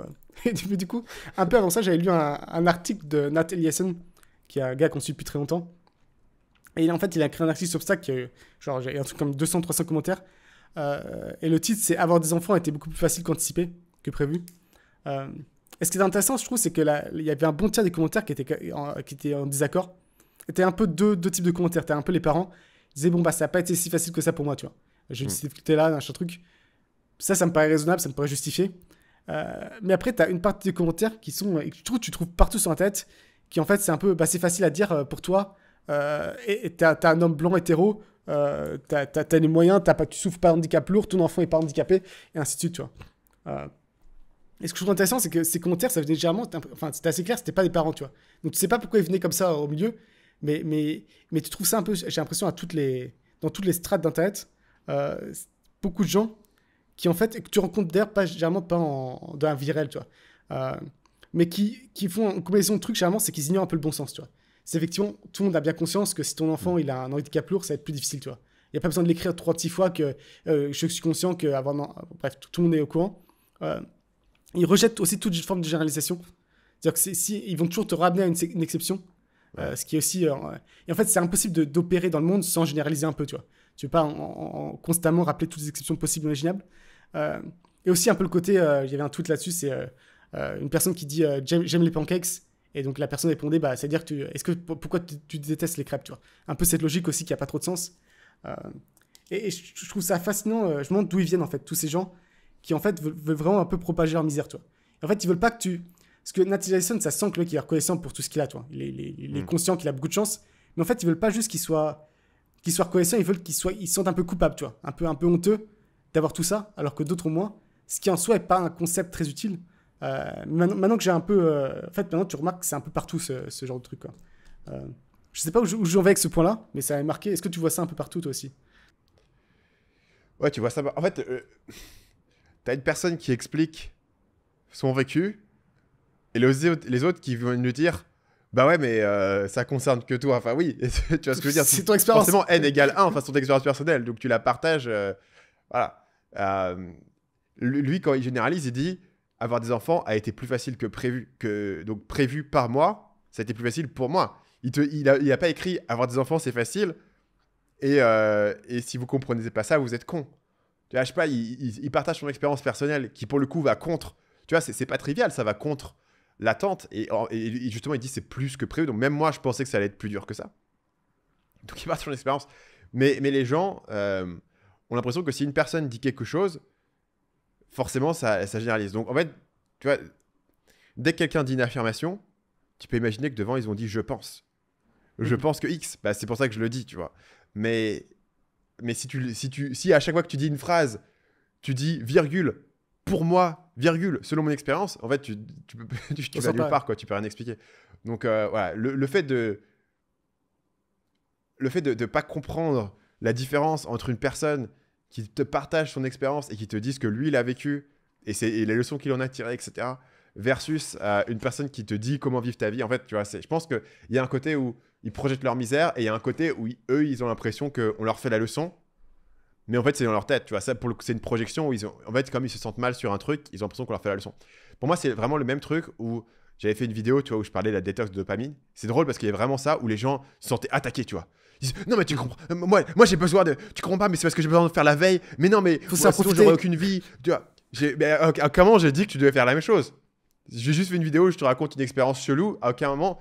Et c'était intéressant parce que les gens se sentaient attaqués personnellement, en fait, par le fait que toi, tu dises quelque chose. Parce qu'ils pensaient qu'en fait, toi, tu te plaçais dans une position de morale supérieure, en fait, par rapport à eux. Et donc, ils ont l'impression que tu t'attaquais leur. Ouais. Et toi, du coup, est-ce que tu penses que avoir des enfants, c'était plus facile que prévu? Tu serais au-dessus, en dessous? C'est une bonne question parce que je sais pas si je m'attendrais à ce que ce soit si dur que ça, tu vois.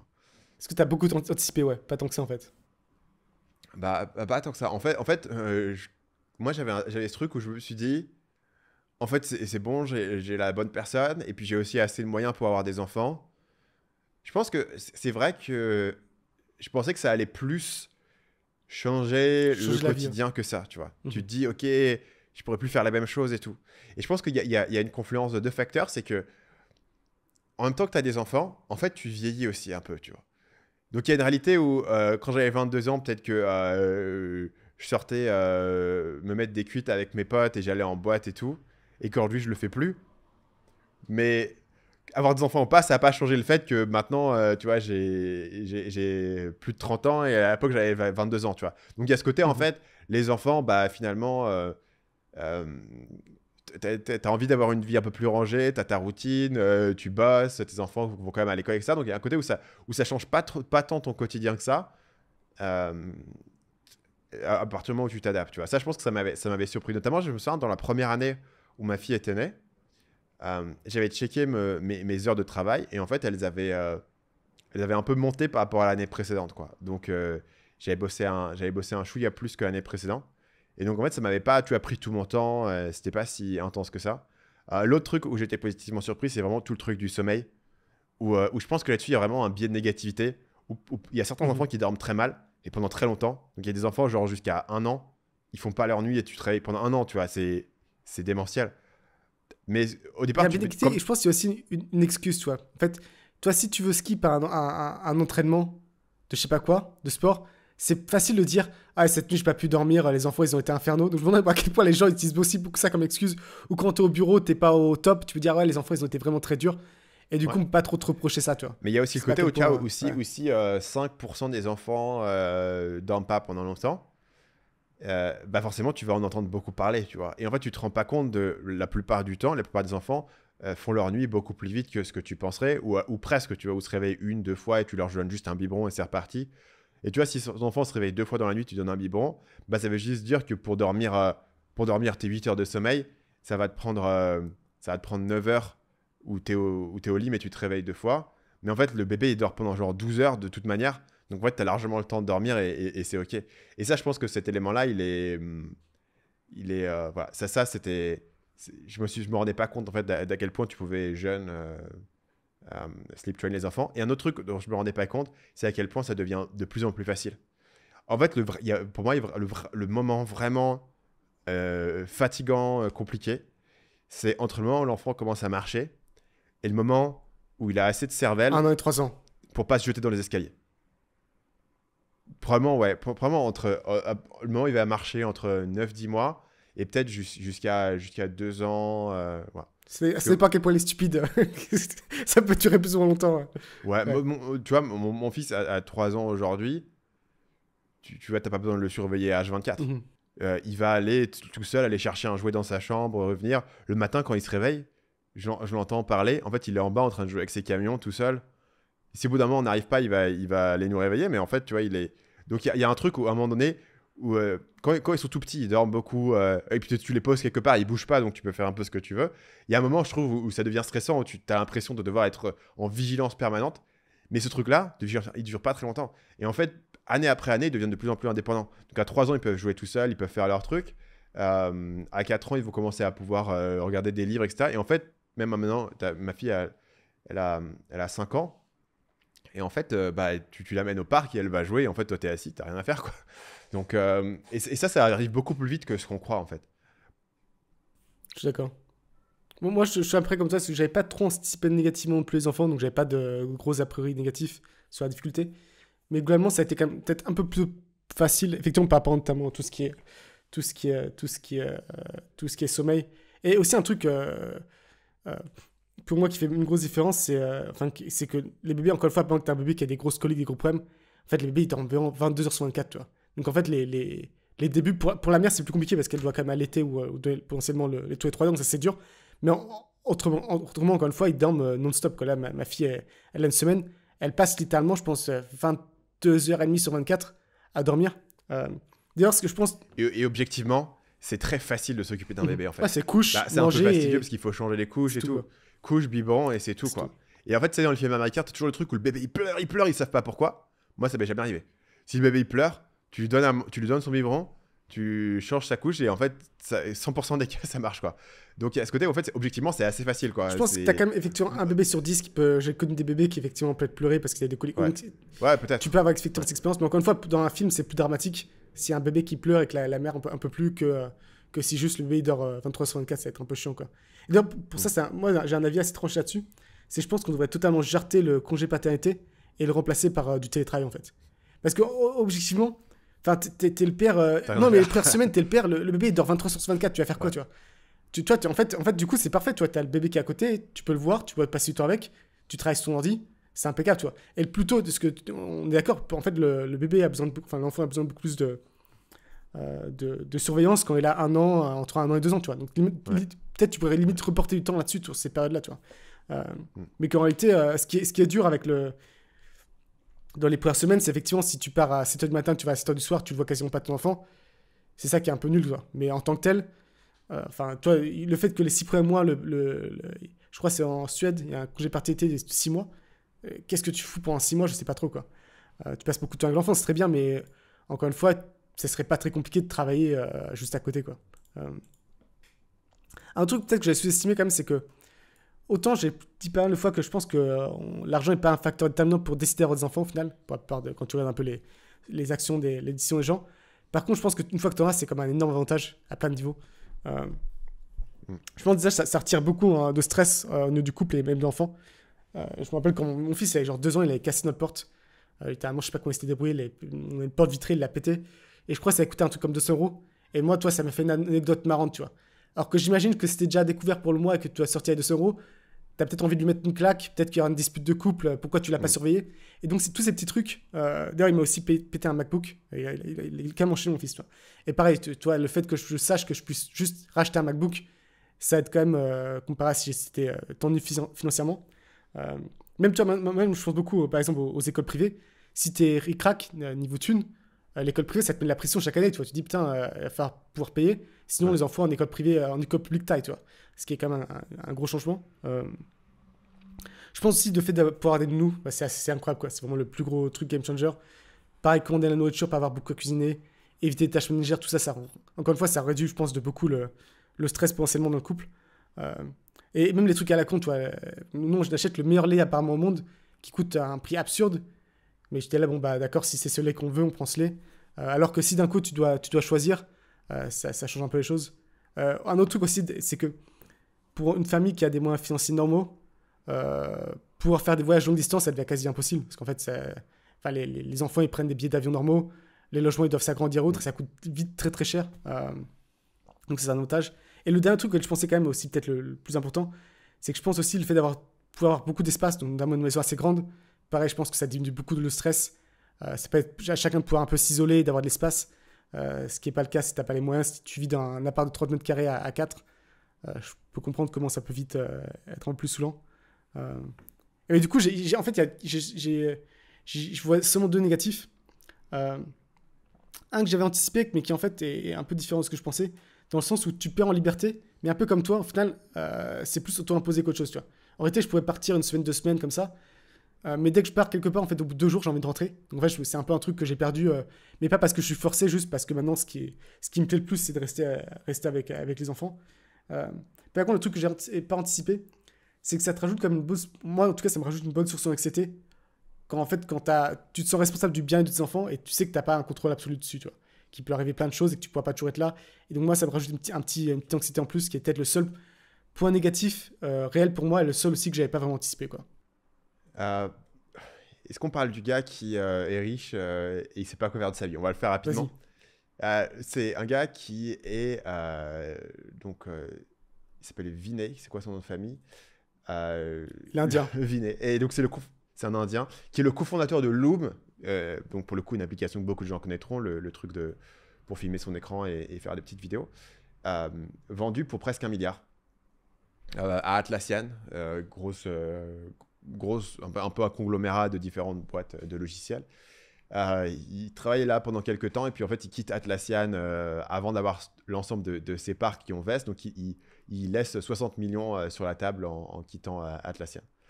Et il se dit, qu'est-ce que je vais faire de ma vie? Il faut que je fasse un truc plus gros que Loom. Donc il se dit, ok, je vais construire des robots pour être comme Elon Musk. Il fait des études de physique, il repart dans les études, ouais. Quoi. Ouais. Et au bout de 2 semaines, il se dit, en fait, non, c'est la mauvaise motivation, c'est pas authentique de juste vouloir être Elon Musk. Alors il se dit, bon bah écoute, je vais voyager, je vais faire le tour du monde. Il part voyager pendant 6 mois, mais il se sent toujours mal, tu vois, il n'arrive pas à trouver la solution, il se sent toujours mal. Il se sépare de sa copine pendant ce voyage. Il se dit, ok, j'ai pas été assez loin, je vais aller escalader l'Himalaya. Ça me rappelait de faire des trucs durs. Donc il y va sans aucune expérience d'alpinisme, sans entraînement. Le mec, il est en asphyxie totale, etc. Mais il arrive, il monte l'Himalaya, il réussit. Il descend, il dit, ah, mais c'est toujours pas assez, faut que je comprenne comment faire un truc encore plus extrême. Il va bosser à Doge, donc au gouvernement américain avec Elon Musk, pendant 4 semaines pour aller virer des gens et tout. Il apprend le pouvoir de l'urgence, mais il dure que 4 semaines. Il dit en fait non, c'était toujours pas pour moi.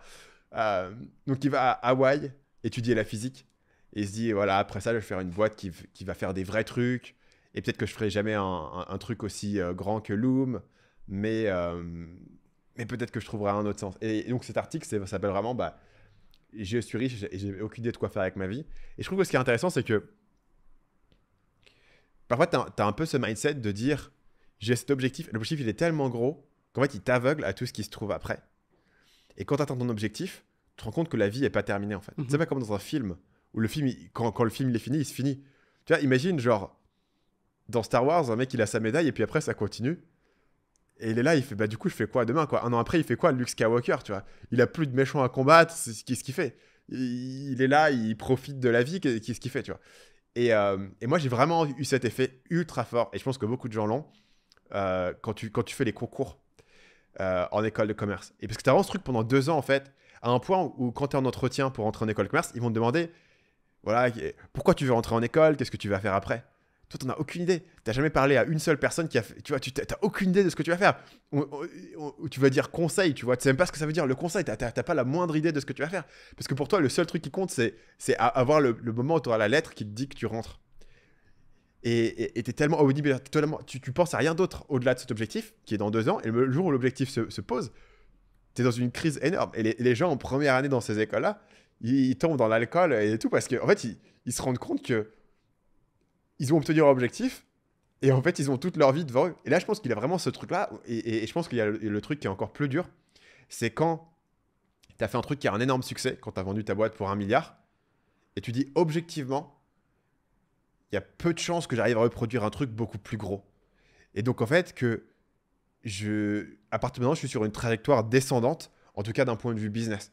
Parce que le truc que tu as fait, il va être dur à surpasser. Oui, non. Alors, il y a des gens qui arrivent à le surpasser. Ben, Elon Musk, c'est un Parce que exemple. lui, justement, il prend Elon Musk parce que je pense aussi qu'il considère que Loom, en fait, c'est un petit logiciel à con et qu'en fait, tu aurais fait des trucs beaucoup plus durs technologiquement. J'ai l'impression qu'il y a un peu cette notion Ouais. aussi. Mais c'est l'équivalent de, tu vois, de Elon Musk qui avait fait son Zip2, PayPal. Zip2 ou un truc comme ça, tu vois, dans un truc de merde. Et après, PayPal, bon, PayPal, c'était quand même plus gros, mais voilà, Zip2, c'est un truc de merde, mais il a quand même fait 30 millions dessus, tu vois, donc c'est à peu près dans les mêmes équivalences.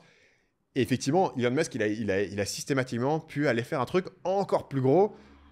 Mais tu vois, t'en parlais, tu vois, sur les pourcentages de faire une boîte qui fait 40 millions et ensuite pouvoir refaire le même pourcentage d'improbabilité pour faire 1 milliard. Il y a un peu ce truc, tu vois. C'est genre, si tu veux faire un truc encore beaucoup plus... Si tu as fait un truc extrêmement rare et tu veux faire un truc encore 10 fois plus impressionnant, tes probabilités, elles commencent à s'amoindrir rapidement, quoi. Donc, qu'est-ce qu'il fait? Et donc, mon takeaway là-dessus, c'est que je pense qu'une fois que tu as obtenu un certain objectif, ça peut être une erreur de continuer à essayer le même jeu. Et en fait, il vaut mieux aller jouer à un jeu totalement incommensurable. C'est-à-dire que tu ne peux pas comparer ce jeu par rapport à un autre. À un sens où tu vois, où tu ne pourrais pas comparer le fait de faire de l'argent avec le fait d'avoir des enfants, tu vois. Avoir des enfants, c'est pas plus petit. C'est pas comme si tu faisais un autre business qui était plus petit que ce que tu as fait. C'est un truc séparé tu peux pas vraiment mesurer l'un contre l'autre. Tu vois, qu'est-ce qui est plus impressionnant? Avoir 2 enfants ou faire un business à 1 million, 2 millions, 10 millions, tu vois, pareil, tu peux pas les mesurer. Donc ça, je pense que c'est pour ça qu'il y a beaucoup de gens qui partent après dans des trucs de sport, dans des trucs de méditation, et dans des trucs d'art, etc. Ouais, c'est l'idée quoi, tu peux pas... Tu vois, c'est orthogonal. Donc, c'est pas plus petit, c'est pas plus gros que ce que tu as fait avant, c'est juste un truc qui est différent. Parce que si tu fais un autre business avec l'objectif de faire de la thune, et que ton autre business, il dépasse jamais celui que tu as fait quand tu avais entre 28 et 32 ans, pour le reste de ta vie, tu te diras en fait, bah merde quoi. Qu'est-ce que je fais? Et je pense qu'il faut accepter, du coup, si tu pars sur un truc incommensurable, un élément qu'il faut accepter, c'est qu'en dehors de toi, tout le monde n'en aura rien à foutre en fait. C'est que, parce que si tu mesures ton deuxième, ton troisième acte sur à quel point est-ce que je gagne du statut par rapport à ça, bah tu reviens sur un truc commensurable. Est-ce que je gagne plus de statut en ayant fait de de méditation, en ayant vendu ce business? Et d'un coup, tu repars sur un truc où tu diras, je pourrais jamais dépasser le moment où la headline numéro 1 sur TechCrunch ce jour-là, c'est Loom vendu pour 1 milliard à Atlassian. Tu dépasseras jamais le moment où le panneau à Times Square, c'est Atlassian accueille Loom, tu vois. Tu pourras jamais dépasser ce moment-là, en fait. Et donc, je pense qu'il faut trouver un jeu totalement incommensurable. Et il y avait un article que j'avais vu il y a très longtemps de Mark Manson, le célèbre auteur de Dev Perso, qui m'avait beaucoup marqué. Ce qui était, il faut diversifier ton identité.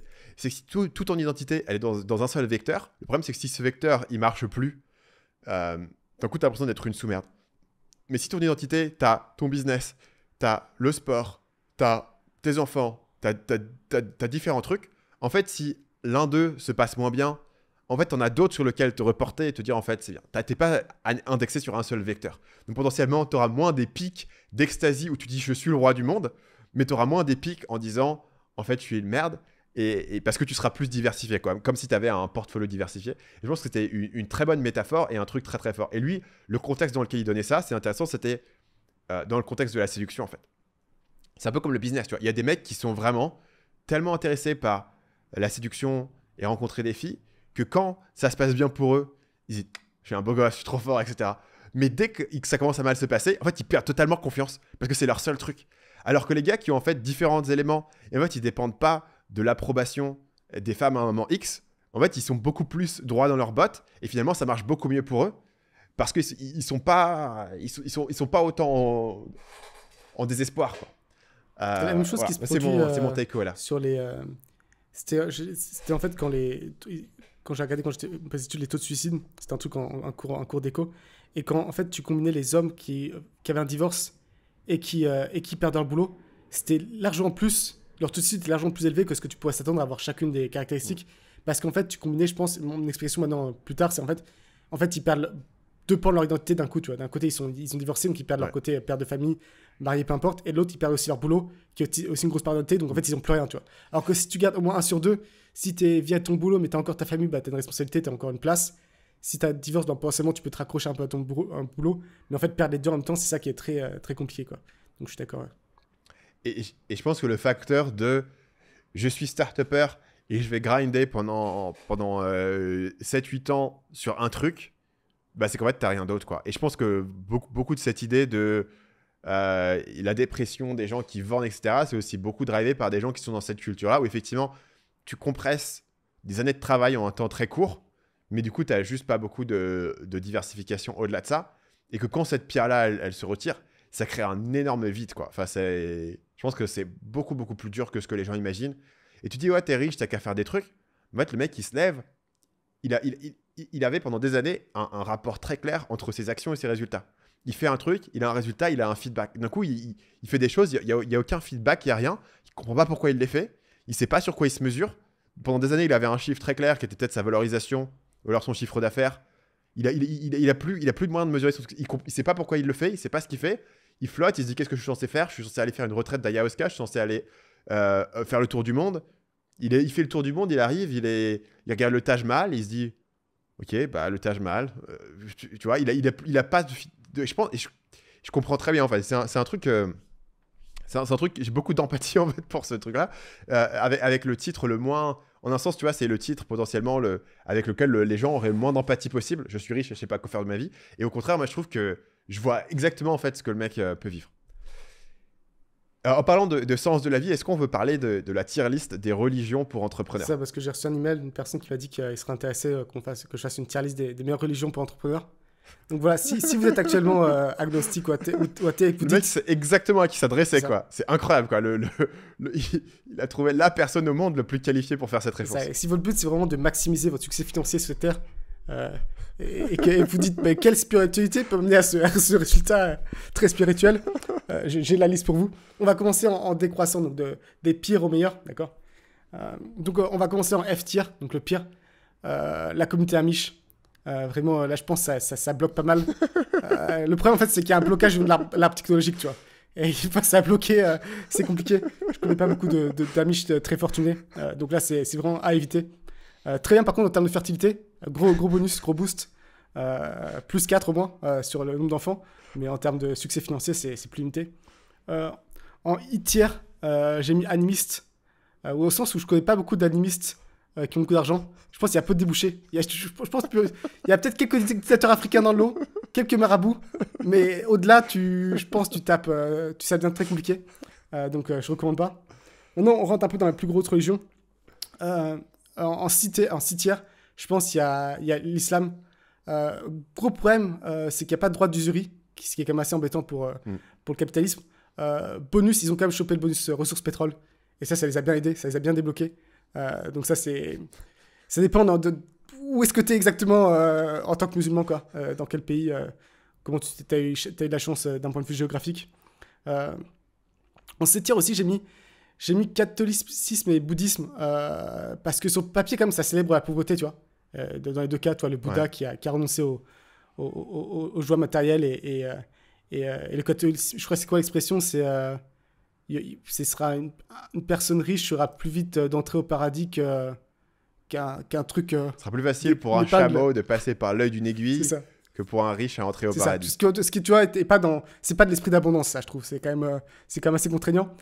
Par contre, je pense que tu peux upgrader de C tier à B tier si t'es un peu hypocrite, tu vois. C'est l'avantage. Si tu ignores un peu tout ça. Parce qu'il faut quand même qu'on parle du meilleur business de tous les temps, qui était quand même les lettres d'indulgence. Donc le concept, c'était en gros, t'as commis des péchés, t'as pas été très gentil, tu donnes de la thune, et en gros, t'évites l'enfer et la damnation éternelle, tu vois. C'est quand même une proposition de valeur, je trouve, qui est assez incroyable, tu vois. Et je trouve ça fou qu'Hormozy, il en ait pas parlé dans ses $100 million offers, parce encore une fois, en termes de coût-bénéfice, là, c'est intéressant. Ensuite, on passe en A-tier, donc on skip B-tier, j'ai rien mis en B-tier. A-tier, je pense protestant, c'est quand même assez solide. Parce que protestant, c'est un peu un upgrade du catholicisme, dans le sens où, en fait, t'honores Dieu en devenant riche. Toi, tu travailles la terre, tu cultives la matière, et donc ça te rapproche de Dieu. Et donc, tu as notamment des figures assez connues comme Rockefeller, qui en gros était très croyant et était très motivé dans le fait d'agrandir leur empire par rapport à ça. Et enfin, on rentre dans le S-tier. Donc, dans le S-tier, qu'est-ce qu'on a? Bon, forcément, judaïsme. On met dans le S-tier. Moi, c'est une religion que je promeux activement. C'est pas facile de rentrer, parce que je crois qu'il faut que ta mère soit juive, donc malheureusement, c'est pas... Je crois que t'as pas le droit de te convertir comme ça au judaïsme, je crois pas. Hein. C'est pas très inclusif, mais je crois pas que tu puisses juste dire que t'es juif. Mais Je pensais que tu puisses juste dire, mais je pense qu'il est possible de se convertir. Ah ouais Je connaissais des gens, mais apparemment, il y a pas mal de... Il faut étudier, quoi. Ok. C'est comme pour avoir le passeport français, il faut avoir le niveau B2, tu vois. Ok. En judaïsme, il faut étudier, il faut faire des cours. Il me semble que c'est possible. Après, c'est pas comme l'église catholique où il y a un pape et le pape dit tu peux être dedans ou pas, tu vois. Il y a potentiellement des parties qui sont plus ou moins accueillantes, je suppose. Mais du coup, je suis curieux en quoi est-ce que le judaïsme, tu vois, est plus performant que le catholicisme ou les protestants d'un point de vue des tenants de la religion. Parce que je suis un mec que j'ai rencontré à l'époque qui s'appelle David Guillaume, qui a inventé Amazon, qui a possède. C'est quoi, Mary and Ruff? Non, c'est pas Mary. Je crois que c'est ça, Mary and Ruff, qui est une marque de suppléments. Et ils font genre 500 millions par an, un truc énorme. Et lui, en fait, il donne des cours gratuits autour du concept de Kabbalah. Alors, je sais pas si c'est juste son petit truc de juif à lui ou si c'est un truc. Je connais pas grand chose, on va pas se mentir. Mais lui, en gros, la notion de Kabbalah, c'est en fait voir chaque événement, y compris négatif, avec son expression, c'est what a pleasure, toi, quel plaisir, toi. Et en fait, sa thèse, qui je trouve est du génie en termes de framing, et j'en ai déjà parlé dans ce podcast, mais moi à chaque fois ça me marque, c'est en gros, si tu as des bons trucs qui t'arrivent dans ta vie, en fait, c'est que Dieu t'aime, en fait. Dieu te récompense parce que tu es un être génial, et donc tu mérites tout ce qui t'arrive, toi. Donc t'as pas la culpabilité un peu catholique, je sais pas si je mérite vraiment ça, toi. Non, t'es génial, tu le mérites. Et si jamais t'as des merdes qui t'arrivent, des problèmes, c'est dire que Dieu pense que tu es un être encore supérieur, un peu un être élu, et que du coup, il te met des difficultés pour prouver à quel point, je crois qu'ils appellent ça le kitoun ou je sais pas quoi, à quel point t'es up to the task, quoi. T'es capable de surmonter ça et d'accéder au niveau encore supérieur, quoi. Et donc, effectivement, si tu vois les bons trucs sans aucune culpabilité, en disant, bah, je mérite totalement, je suis génial, et les mauvais trucs, tu dis, parce que je suis tellement génial que Dieu est en train de me tester personnellement, c'est assez motivant, quoi. Et donc ça, c'est... Bon, tout le monde s'y attendait, hein, je pense.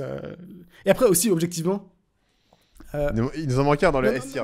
Après, il manque un S-tier, mais il y a deux avantages du judaïsme.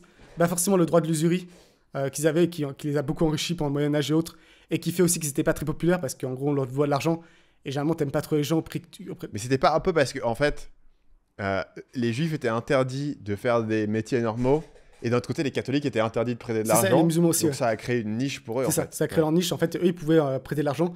Et du coup, forcément, quand tu dois de l'argent à des gens, tu les aimes pas beaucoup. Et le fait qu'ils sont assez communautaires aussi, je pense. Mais objectivement, c'est assez impressionnant de voir dans n'importe quel pays où ils arrivent. Généralement, très rapidement, ils montent dans les strates sociales. Et pourtant, des fois, ils commencent de bas, notamment aux États-Unis. Moi, c'est assez courant que je lise des biographies. Howard Schultz, par exemple, de Starbucks. Vraiment, c'est son père, c'était un ouvrier, toi. Je crois un ouvrier du bâtiment, littéralement. Et après, en fait, c'est assez récurrent de voir des personnes qui, en une ou deux générations, montent très haut. Et donc, souvent, aux États-Unis, c'est des mecs qui arrivent de Pologne, de l'Europe de l'Est ou un truc comme ça, qui fuient un pogrom, qui arrivent avec leurs chaussures et leurs caleçons. Quoi. Et qui, en fait, en quelques générations... genre Samuel Zemmourey aussi, le mec des bananes dont on a mentionné tout à l'heure. C'est un gars, il a jamais parlé correctement anglais, il avait un accent, tout le monde se foutait de sa gueule et tout. Mais lui, le premier mec qui arrivait, le premier immigrant, il est devenu un des plus grands capitalistes de son époque. C'est assez ouf, quoi. Et je pense qu'il y a deux trucs. Aux États-Unis. C'est un très gros focus familial un peu sur les études, sur le commerce, et ainsi de suite. Ce qui fait qu'en fait, ils sont assez bons là-dessus. Et aussi, c'est vrai que ça marque quand même assez souvent quand j'entends des podcasts Génération Do It Yourself. Généralement, quand c'est un invité à un consommateur juif, il y aura toujours un moment dans l'histoire où il va dire quand j'avais 20 ans, il y avait Monsieur Benabou qui m'a filé un prêt ou qui m'a aidé. En fait, je pense qu'il y a quand même une forme d'entraide qui existe aussi, qui permet du coup que ça fonctionne mieux. Je pense que ça en fait partie. Et enfin, un peu le bonus en S-tier, je pense qu'il est sous-côté de fou. Pour moi, la religion sous-côté, la religion, honnêtement, ce serait ça que je me convertirais, c'est les Mormons. Je sais pas si t'as déjà rencontré des Mormons, mais je surkiffe tous les Mormons que je rencontre en fait. C'est des mecs droits, travailleurs, honnêtes. Toi, c'est vraiment des êtres humains à moitié parfaits, toi. C'est assez fou. Et d'abord, j'en ai déjà rencontré quand ils faisaient leur truc de 2 ans en tant que missionnaire, toi. Ils sont toujours habillés avec leur petite chemise, tu les reconnais. Et vraiment, et après, quand j'ai parlé avec des gens en business qui étaient Mormons, que généralement, c'est pas très compliqué, tu vois, qu'ils viennent de l'Utah, de Salt Lake City. Et à chaque fois, c'était des gens, c'est vraiment ça pour moi, assez très travailleur, très droit, très honnête, très franc. Je suis assez impressionné à ce niveau-là.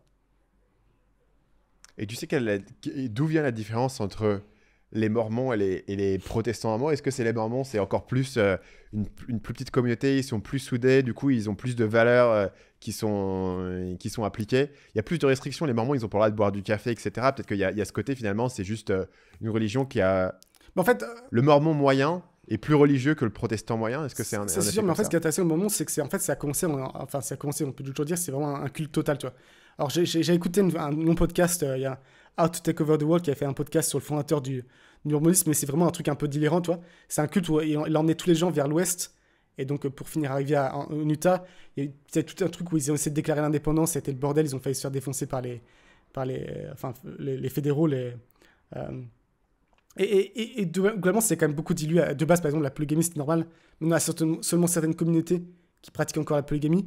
Mais je pense que je sais pas exactement pourquoi ils sont. Mais je pense effectivement c'est le sens de communauté et on est tous mormons et t'es pas censé la faire à l'envers à quelqu'un d'autre.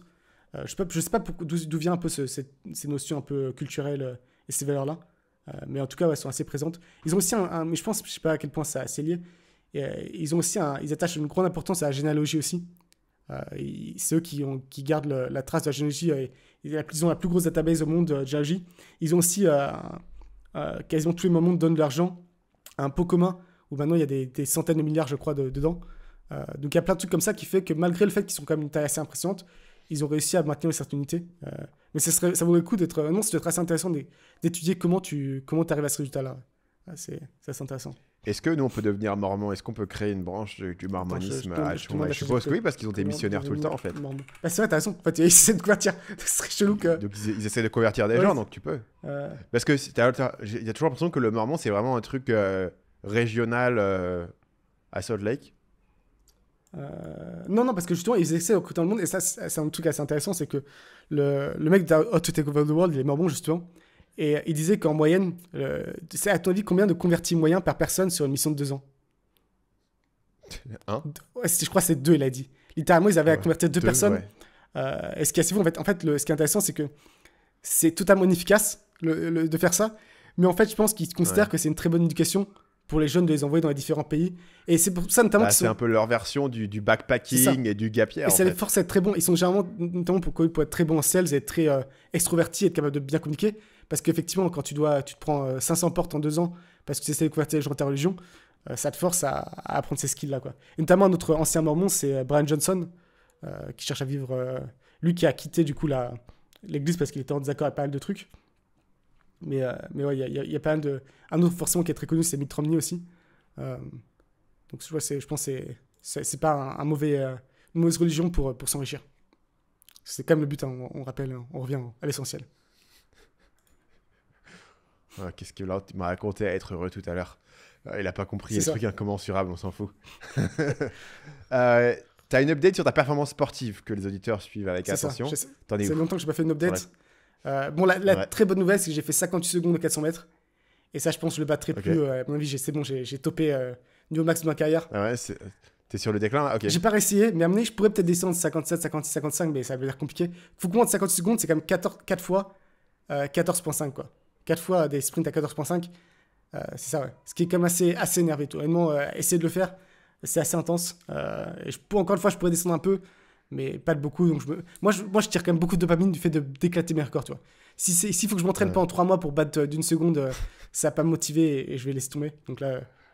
Mais tu sais que les auditeurs, ils sont comme moi, ils ne comprennent pas. C'est seulement là, il faut leur parler sur une échelle plus claire, qui est... Quel âge a une petite fille pour courir plus vite que toi? Putain, j'ai pas regardé ça. Putain, mon erreur. Record by age. Je Google. Mais là, je crois que je compte assez... Au niveau féminin, je pense que je suis assez solide là actuellement. Voilà, je suis 400 mètres. 400 mètres garçon. Putain, non, garçon, c'est... je passe 8 ans et je suis pas de 9 ans. 57-87. J'étais peut-être à 57. Ouais, mais non, je suis pas le meilleur garçon de 8 ans de tous les temps. Et 400 mètres, fille... 400. Vraiment, ça, c'est du bon temps de podcast bien utile.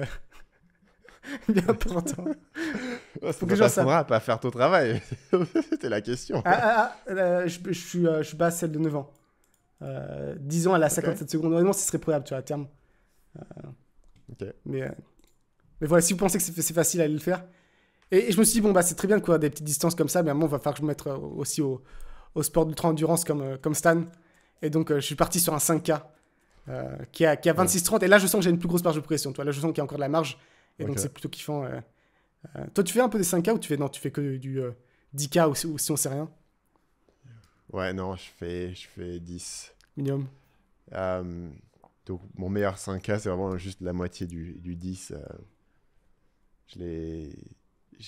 J'aime pas trop courir sur des courtes distances. Je sais pas. En fait, moi, je cours comme un teubé pour vider mon cerveau, tu vois. Donc, si c'est que 5 km, j'ai pas le temps de zoner. Et 400 mètres, c'est encore pire. Ok, dernière chose, je sais que tous les éditeurs marathon sont... ou pas cette année? Ou tu le fais pas, le Le- marathon? Non, je le fais pas cette année. J'ai le même truc que toi. En fait, je le fais pas si je peux pas battre ce que j'ai fait avant. Donc là, je sais que je peux pas battre ce que j'ai fait avant, donc je le fais pas. Moi, je suis purement dans la compétition, tu vois. Il faut gagner. Non, je le fais pas. Là, pour le coup, pour faire mieux que ce que j'avais fait avant, il faudrait vraiment que sérieusement, je fasse un plan d'entraînement et que je me mette sérieusement, etc. Ce que peut-être je ferai l'année prochaine si j'ai envie de le faire. Mais voilà, c'est plus dans... Voilà, c'est pareil, il va falloir passer peut-être 4-5 mois, tu vois, pour avoir au final un résultat. Mais why not? C'est pas marrant. Dernière chose, les éditeurs, je sais, sont des gens sans éthique, hein, on le sait sur le podcast. Donc, tu avais un nouveau business à recommander pour les gens sans éthique. C'est ça. Et je l'ai fait contre mon gré. Ce qui s'est passé, c'est que il y a du coup, je vais en parler juste du bouquin de Bernard Arnault, écrit par Eric Routier, qui s'appelle L'Ange Exterminateur, qui est sorti début des années 2000, et qui est un excellent bouquin. Moi, je le relis actuellement et je recommande à tout le monde de le lire, il est vraiment très cool. Et en fait, il existe pas en anglais, tu vois. Et en fait, tu regardes, il n'y a aucune biographie de Bernard Arnault en anglais, tu vois. L'homme le plus riche du monde. Okay. C'est quand même scandaleux, tu vois. Qu'est-ce qui se passe? Et donc, j'ai l'idée de génie. Il n'y en a vraiment aucune, il n'y a pas des mecs qui ont... Ok. Enfin, je regarde, mais j'ai regardé quand j'avais fait il y a 2 ans, il n'y a vraiment rien du tout. Et donc, et c'est encore moins des trucs un peu plus anciens, toi. Là, vraiment, t'as peut-être les trucs les plus récents, mais t'as rien sur ce qui est plus ancien en anglais. Et on me suis dit, bah attends, il y a un gap à remplir. Et donc, ce que je me suis dit, j'ai fait il y a 2 ans, j'ai pris le livre et je l'ai traduit avec DeepL. Donc, c'était avant ChatGPT, avant l'IA, tout ça. J'ai traduit DeepL. J'ai créé une couverture et je l'ai uploadé sur KDP. Enfin, je l'ai uploadé. Ouais. Après, un jour après, je dis putain, je fais une connerie, toi. C'est pas légal, toi, en fait, parce qu'à un moment, tu coches bien un casque, quand même, j'ai les droits d'auteur sur ce bouquin, tu vois. Et je me suis dit, c'est quand même pas très honnête, c'est pas très légal. Est-ce que je veux risquer mon business complet Amazon FBA parce que, comme un connard, j'ai posté ça, tu vois. Et donc, j'ai retiré le livre, tu vois. J'ai fait unpublished. Enfin, ça, c'est ce que je croyais. Parce que 2 ans plus tard, je me dis, tiens, j'aimerais bien me relire la biographie de Bernard Arnault. Et je vais sur Amazon.com, parce que c'est ça que je prends mes livres d'habitude. Et je tape biographie Bernard Arnault. Sur quoi je tombe? C'est mon putain de livre. Qui est assez mal noté, parce qu'apparemment, quelqu'un critique la traduction, qui effectivement était DeepL, toi. Apple qui est en Google français il y a 2-3 ans, ce qui est pas ouf. Mais du coup, je peux connecter son code KDP. Et qu'est-ce que je vois? Qu'en fait, j'ai un solde d'attente de genre $85, tu vois. Parce qu'il y a des gens qui l'ont acheté, malgré la review une étoile du premier mec qui a laissé une review il y a un bout de temps. Et donc, on en vient à l'idée de business sans éthique. Alors, peut-être c'est pas légal, mais éthique, c'est contestable. Parce qu'en réalité, ça fait 20 ans que ce livre est sorti. Ils ont toujours pas fait de traduction, ils vont pas en faire. Au pire, s'ils en font, tu peux la légèreté et tu peux dire, bah c'est bien, tu propages la connaissance. Tu vois. Là, je justifie pourquoi c'est ok. Je pense que tu peux rester sur c'est pas éthique. Hein. on a open comme ça, tu n'es pas obligé de retourner sur tes pas. Hein. Mais... Tout à dire, c'est un podcast, si tu veux, où on a parlé de Tai Lopez qui fait un Ponzi, de SBF, des avocats qui le poignardent. J'ai pas récupéré mes $85. C'est pas le moins éthique dont on aura parlé aujourd'hui. J'ai pas récupéré mes $85, j'ai considéré que c'était de l'argent sale. Et que tu veux pas les donner à l'église mormone pour équilibrer ton karma? C'est catholique avec Bernard Arnault. C'est lui qui a refinancé Notre-Dame à coût de 200 millions. Peut-être que je vais contribuer. Ouais. Je vais faire don de $85 pour apporter la pierre à l'édifice. Mais si vraiment t'as pas de race et que tu prends ce livre assez vieux, parce qu'après aussi il y a des livres qui sont plus dans le domaine de droit d'auteur et qui en fait jusqu'ici. Mais là c'est quand même un Venn diagramme de livres qui n'existent pas en anglais, sur des sujets qui n'existent pas en anglais, mais qui vont intéresser du monde. Non, mais tu peux faire dans l'autre sens. Si tu veux faire un truc en anglais qui n'existe pas en français, tu vois. Effectivement, et par contre, ce qui est intéressant, c'est que jusqu'ici, en fait, il y a plein de livres qui étaient financièrement pas valables parce qu'en fait, une traductrice, ça te coûtait 5-10 000 euros pour faire traduire un livre complet. Maintenant, ChatGPT, il fait un super travail, honnêtement. Tu peux mettre un livre complet, il va te traduire tout. C'est assez incroyable. Ou peut-être tu dois découper en chapitres, mais ça se fait assez bien. Donc d'un coup, le coût, il passe à 10 €, tu vois. Donc en fait, tu pourrais partir sur une... Effectivement, les plus gros livres, ils sont déjà pris, ils sont déjà machin truc. Même si, encore une fois, il y a plein de livres qui sont passés les droits d'auteur, où n'importe qui peut en arrêter. Peut-être que du coup, l'idée de business qui peut être éthique là, c'est de dire en fait, tu vas faire une espèce de maison d'édition qui publie juste des traductions. C'est ça. Où en fait, tu peux voir un auteur, lui dire ok, on appuie sur un bouton, tu es traduit dans toutes les langues. Donc déjà, numéro 1, tu peux te vanter d'être traduit dans toutes les langues.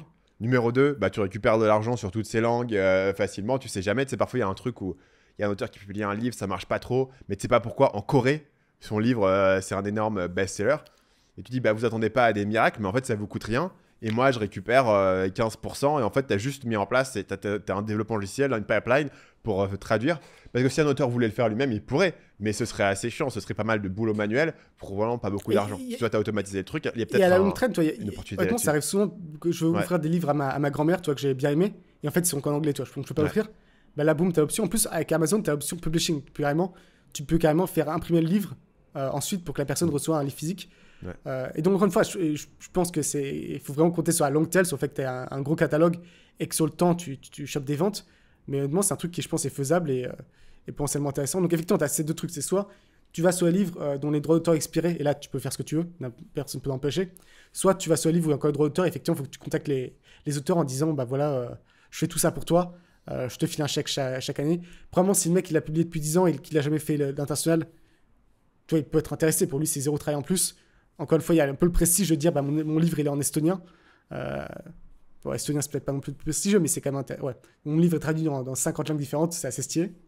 Donc je pense que justement, plus la langue elle est random, plus c'est impressionnant. Mais toi, est-ce que tu pourrais limite être intéressé si un mec vient de dire ça, je m'occupe de tout, ton livre il sera traduit en 40 langues, est-ce que t'es ok avec ça ou Bah, il te reste le problème après derrière, tu vois, du contrôle, de dire qu'est-ce que le mec il va faire avec, j'ai envie d'avoir le contrôle dessus. Aussi, Même avec ChatGPT, tu peux te dire si c'est un peu mal traduit, ça peut faire chier.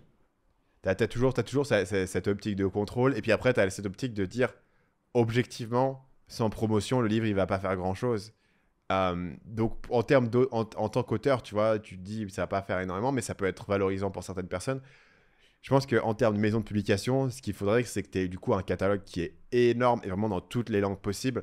Et en fait, chaque livre va faire peu de ventes, mais au total, ça s'agrège pas mal. Et qu'a priori, si tu as des contrats avec les gens ou c'est toi qui t'occupes de leur traduction, bah, c'est toi qui t'occupes de leur traduction et ils peuvent pas, eux, être compétiteurs avec toi. Et l'autre... Et ça, il y avait des gens qui avaient commencé à le faire sur les vidéos YouTube. Et là, je pense que ça, d'ailleurs, sur les vidéos YouTube, c'est une bonne idée. Maintenant, la plupart des chaînes, moi, je viens de l'avoir sur mes plus petites chaînes. Avant, je l'avais que sur ma grosse chaîne, où tu peux uploader différentes langues sur tes vidéos. Donc, YouTube le fait automatiquement, mais ce qu'ils font, c'est pas incroyable. Et donc, ça fait un moment qu'il y avait des services comme ça, notamment MrBeast avait une boîte qui faisait ça, où il traduisait les vidéos dans différentes langues. Et en gros, ça, c'est une très bonne idée parce que pour eux, c'est uniquement de l'upside. Et toi, tu construis au fil du temps un énorme catalogue. Voilà. Pour eux, il y a un peu d'upside. Et pour toi, il y a un peu d'upside multiplié par un énorme catalogue, essentiellement. Et le truc aussi, si vous êtes un auteur de biographie, bah, il n'y a pas de biographie de Bernard Arnault tellement en anglais, donc il y a encore un espace, je pense. Encore une fois, c'est l'homme le plus riche du monde. Enfin, dans le top 3, c'est assez étonnant qu'il n'y ait rien. Alors qu'il y a 45 biographies de Elon Musk. Bon, forcément, Bernard Arnault est un peu moins intéressant, mais je pense qu'il y aurait quand même un public pour ça, quoi. Très bonne idée. Bien sur ce, on a terminé notre épisode. À la semaine prochaine. À la semaine prochaine.